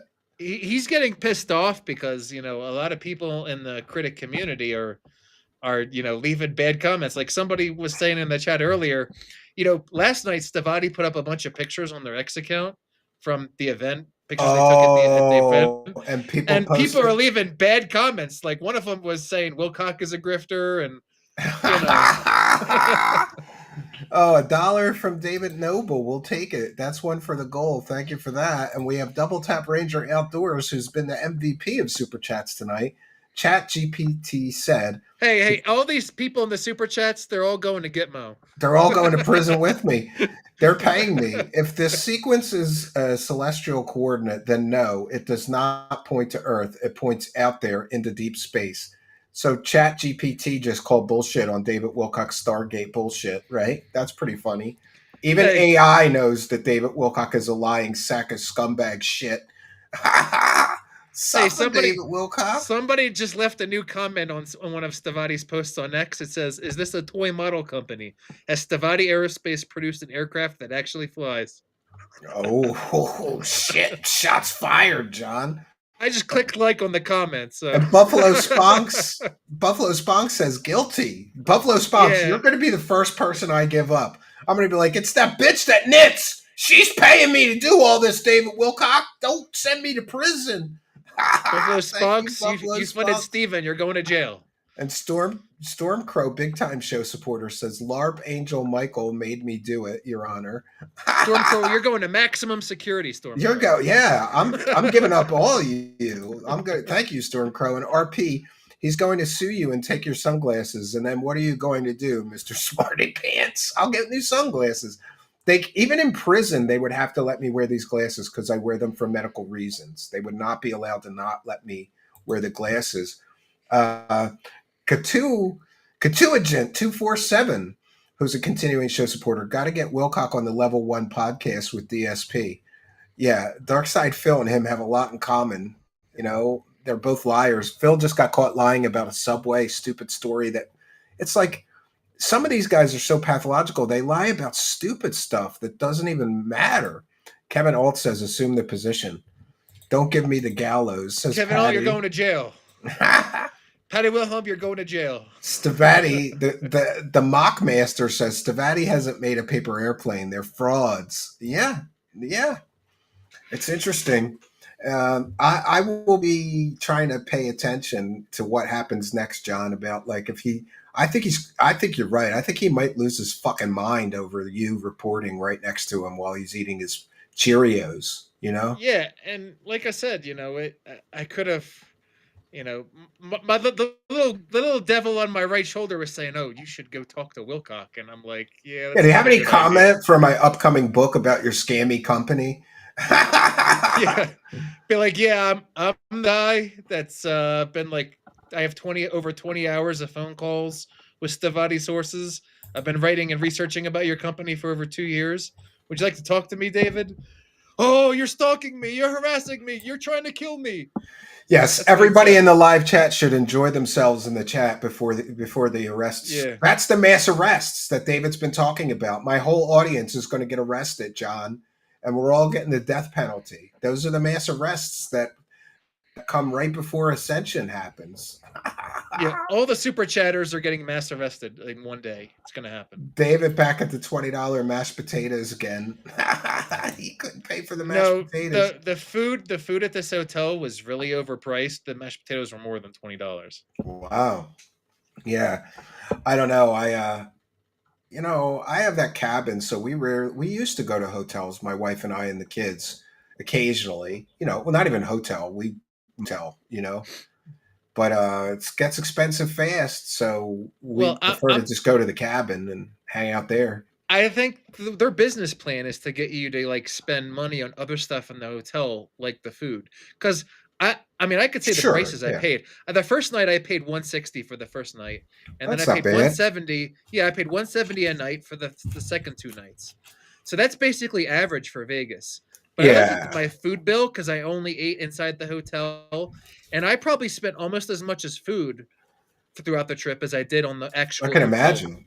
I hated Vegas too. I used to do magic shows in Vegas, and I love how they charge you an electric surcharge fee. Like I have to pay for all these lights that everybody has on 24/7. Like I'm just here for 2 days. Why am I paying for the electric surcharge or whatever? And they always hit you with a lot of hidden fees in Vegas. Like they'll say the room costs $140 a night, but by the time you're done with tax and tourist fee, and it's jacked up a great deal. I escaped a lot of those fees because I stayed in Henderson, which is just outside of Vegas, but there were still fees. They still tacked on some fees. Oh, I could imagine. Yeah. Yeah. Well, it'll be interesting, John, to see what happens next. And I want to welcome you as a contributing producer and thank you for all that you've contributed so far. Like, I'm with you. I want to see an end to this Stavatti story so that some kind of an end so that you can finish the book because they could go on for another 5 years scamming investors and never produce anything. I do not think it's going to go on for 5 years. One more year? If they get out of 2025, I'll be impressed. They'll be and I'll be impressed, and I think they'll be very fortunate because, the last time I talked about the Dimitrov case, they're basically riding on a Hail Mary here. If and when their Hail Mary fails, and I think it will, I think Dimitrov's going to go for the jugular. I don't think that the discovery and pretrial phase is over yet in Dimitrov. Remember, according to what Stavatti has said, Dimitrov is like subpoenaing records from government agencies now. So it's going to get juicier then. We got to see how this thing is going to play out. But honestly, I'm leaning towards something's going to happen in 2025. It wouldn't surprise me if they declare bankruptcy. Well, they're going to have to avoid paying all the judgments and bills and foreclosures and liens and. Yeah, because they have no revenue, and the investors they've gotten have basically dried up. So they're in over $1 million in encumbrances on their Niagara property alone. Yeah, that's not going to be their property for much longer, I can imagine. Yeah, and there's still a foreclosure that's processing. That's been like nothing really happened with that since December of 2023. They've got these 2 judgments now. They've got the lien. And, if this guy with the mortgage, that's what bothers me is that Wilcock is on his live stream bragging about all these big deals, but he forgets to tell them that, oh, yeah, we didn't pay our accountant and the company just had a $30,000 judgment against them. Well, we didn't pay the sprinkler company and they got a judgment against us. We didn't pay this company and they got a lien against our property. We didn't pay this company. We owe this investor $6 million that's suing us right now. Like, those are important facts that he does the lie by omission with his audience. Because it's like when you're dating someone, you're not going to tell them all of the skeletons in your closet. So I don't expect David to broadcast those things. And to be fair, in the last couple of years, it's been much easier to find that information about the company. That's one of the reasons why David is pissed. Like, you remember in that clip where he says, "Oh, he's saying bad stuff about our company and we're saying we're a fake company." It's like, no, we've done the journalistic work. Yeah, and now it's easy to find that information. Yeah. The Mockmasters, this is a good point. I bet you I could see this happening. I bet Wilcock gets scammed here and that his next grift is an aerospace company that he's in charge of instead of an investor. Yeah. I mean, with what money? With what money is he going to start a company like that? Yeah. And remember, David doesn't know anything about aerospace. As you have elaborated last year on the show, Stephen, David Wilcock doesn't even have a middle school level understanding of electricity. No, he is retarded. Like, that's the only word for it. I don't like that word. But Alga Ray, David's big event he was predicting in 2025 turns out to be bankruptcy. It very well could be. Like I said, a Stavatti source told me in November 2023 that there have been discussions about bankruptcy. And John, I don't know if you've ever seen a pathological liar and a narcissist get really, really, really terribly exposed really badly. But I think that's what we're going to be witnessing in the next 6 months. There's going to be more dirt on Wilcock, more dirt on Stavatti, and it's going to reach a point that he's not going to be able to spin all this shit anymore. And at that point, he's going to have a narcissistic sort of mental breakdown, I think.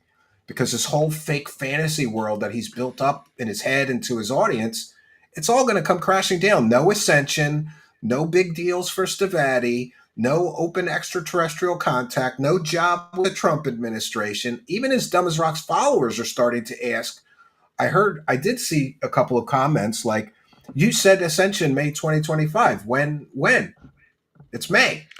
Well, Stephen, Stavatti didn't see me at all at the conference, so I may already have an ascension superpower in the form of invisibility. Yeah. Did you take baths in piss to get that, or do you take baths in something else to get the invisibility? No, right? I did not take any piss baths. He will cry. He will cry and bawl his eyes out. Disclosure of Wilcock's streams. No, if and when things do really crash, when he really crashes out, like if Stavatti declares bankruptcy, you're just not going to see him.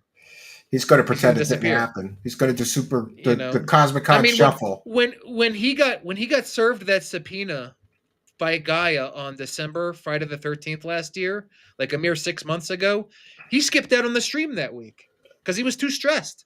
He got served a subpoena, and he skipped the stream. Yeah. Well, it's stressful, I guess. I mean, I don't know. Yeah, what does he really know about except his alien nonsense? Nothing. And I think the money's drying up. We can see, John, his audience is slowly drying up. It is. A couple of years, Jay Widener reminded me a couple of years ago, he'd get 500,000 views on every video. Now he's getting 40,000. The videos, I mean, anyone can go look at this up. The videos that David look did on Social in 2020 and during COVID in 2020 on David's YouTube channel, those videos have over 1 million views. Yeah. I predict a Cosmic Con shuffle in 2025. David, they can't take your penis dreams, says Archaic Revival. And Sky Pop Archaic says, Revival, you're going to jail, Archaic. Going to jail for that. Yeah, because according to David Wilcock, saying something mean about him is a death threat. Sky Prop, he was crying and needed time off. Did you get a chance to watch that Widener interview? I thought it was very good. And one of the things that struck me is after all of the bullshit that Corey Good and David Wilcock put this man through, he's still human enough to care about David and encourage his friends and family to intervene for his mental health sake. I thought that takes a lot. They sued him while he had cancer. Well, Corey Good sued him while he had cancer, was battling cancer. Or was that Cliff High? I'm not sure. I think Jay Widener may have had a bout of cancer too around that time. He did. And yeah, he did sue him while he had cancer. And I think he sued Cliff High while Cliff High had cancer too. Yeah, very spiritual, love and light. He sued two people that were dealing with cancer. Yeah, like they don't have enough stress in their lives to deal with. I'm going to add to it. Really nice people. If you have any kind of empathy or a heart at all, then you do want to see David get an intervention from someone that cares about him. He clearly is losing his fucking mind, John. I mean, he's telling people to take baths and piss. He's, I have to say, though, and Jay Widener didn't mention this, but if anyone is going to truly intervene and help David, they need to bring some cash. Because David's got, the $1 million tax debt, and, he's barely able to get by. He's having to beg his sugar daddy for money all the time. It would be good if he had a loving family member to do an intervention, but at some point there needs to be some financial consideration because love and prayers is not going to get him out of his financial hole. Yeah, when people always say, "Oh, my thoughts and prayers," that's not really going to do much. Yeah, he really. I agree with Jay though. Apparently, he has a brother, and listen, me and my brother have had our differences over the years, but I know him enough to know that if I was really in trouble, he's my big brother. He's going to come and help me. And the same goes for him. Anytime he's been in trouble, if I could help him, I would do it regardless of what. I don't know much about his brother either, but what I have been told is that he's like a normal guy. He's not like David. Oh, isn't that interesting? So, you would think a normal guy would be like, well, hold on, David, Yeah, you're telling people that you're taking baths and piss, you're talking to the voices in your head, you're getting attacked and death threats, and you like if my brother was doing anything like that or talking like that, I would be very concerned and I would go try to get him help. So I don't know what's going on. I know David's mom is a total wackadoo, like a crystal hippie yoga bitch. So yeah, but do any of his family members actually watch his streams? Because I doubt don't think they do. They don't know they don't know what a descent into madness he's been going on in this past year. I think someone needs to get all of his family members into a room around a laptop and watch one of David's streams, and let's see what happens. Yeah, like maybe you guys ought to do something, right? Yeah. Well, I appreciate you coming on today, especially as your new role in contributing producer, investigative journalist for us. You've done such a great job on this Stavatti stuff, all the paperwork, all the court documents. The reason that Wilcock is so pissed off, I think, John, is because you have all these receipts, and you've given them to my show, which means everybody gets all these receipts. It's really great. I think that my Stavatti revelations have had an impact on him. And again, I just have to say, it's all public information. I'm not pulling it out of my You're I'm not pulling doing it out of my anything. butt. You're It's not all doing legit. anything immoral, anything illegal. You're doing good investigative journalism and to be respected. Inspector Bloor says, hey, credit where credit is due. Stavatti is both a toy model and a lawsuit production Inspector facility. Bloor, you're commenting on every Stavatti post, Inspector Bloor. You're going to jail 2 times. You're going to jail twice. Yeah. Yeah. Well, I'm gonna throw you out of here and do a quick wrap up. I appreciate it. And don't be a stranger. If something new breaks, let me know for sure. I'm sure I will. And again, it's a privilege to be on Truth Seekers, and hopefully we'll Yeah, see each other again. I'm so happy to have you as a regular contributor now, because you know what it takes to do all this research and stuff. And once I found you doing it all, I said, well, now I don't have to do so much of this. You know, I was looking into the charity stuff. You did. Well, you picked up the torch and started doing that. So I was like, this is awesome.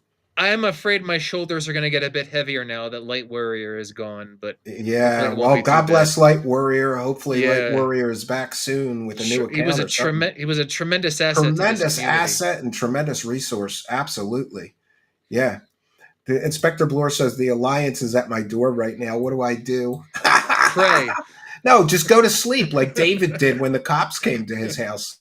Right? Yeah. All right, I'm going to Beskar is reading that guy's comments. He's like, not this guy again. Suffer Beskar and Stavatti and David Wilcock. I'm surprised he hasn't blocked Bloor yet. Like, Bloor keeps going in there. He's not blocked yet. Well, Stavatti doesn't have $1,000 a month to pay somebody like Wilcock, I guess. I don't know. It took Stavatti a little over a year to block me, so. Well, you have a good evening and don't be a stranger. I hope you're back soon with new information to share. Thank you for being here. All right, friends, there we have it. John Christian Spadavecchia, great investigative journalism. Like the fact that he drove 14 hours in his car to get this story, I have so much respect for him for doing that, because, you know, not that it's easy just sitting in an office doing research on the internet, but to get the real stories like this exclusive story that we've shared with you tonight, courtesy of John, you got to have the boots on the ground. He drove 14 hours to a hotel. He took pictures. He took videos. He took copious notes, and he got the story. And by the way, his Substack is in the description of this video or podcast.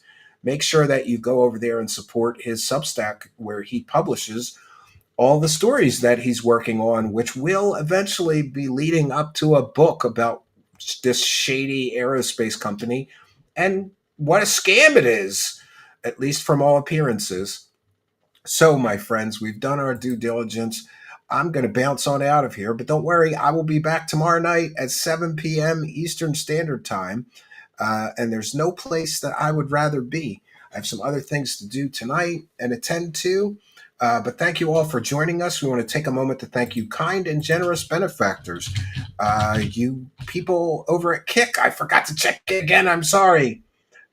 You people over at Kick, let me give some shout outs. We have Cash Bar Wedding is over in the Kick chat. Jake Raz is over in the Kick chat. Blue Fireball 189, Blazing Mad, Dark Hoodie, Digital Scribe is over there. Scopely CFO, Heavy Kev 5555 is over there. Another Falling and Cash Bar Wedding is over there. So thanks for being in our Kick.com chat. For those unaware, we read every single super chat. We read every person that becomes a subscriber on Kick. We thank every person that becomes a member on our YouTube channel. And we thank anybody who gifts a sub on Kick or gifts a membership on YouTube. And of course, another great way to support us is through PayPal pledges or buying me a coffee. All the instructions for how to do that are in the description of the video.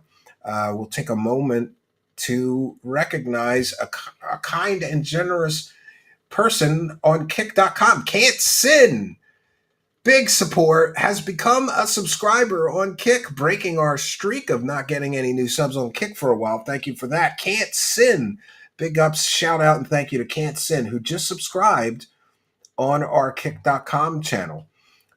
So be sure to not be shy. I apologize. I'm going to put a post-it note, check in with the Kick chat.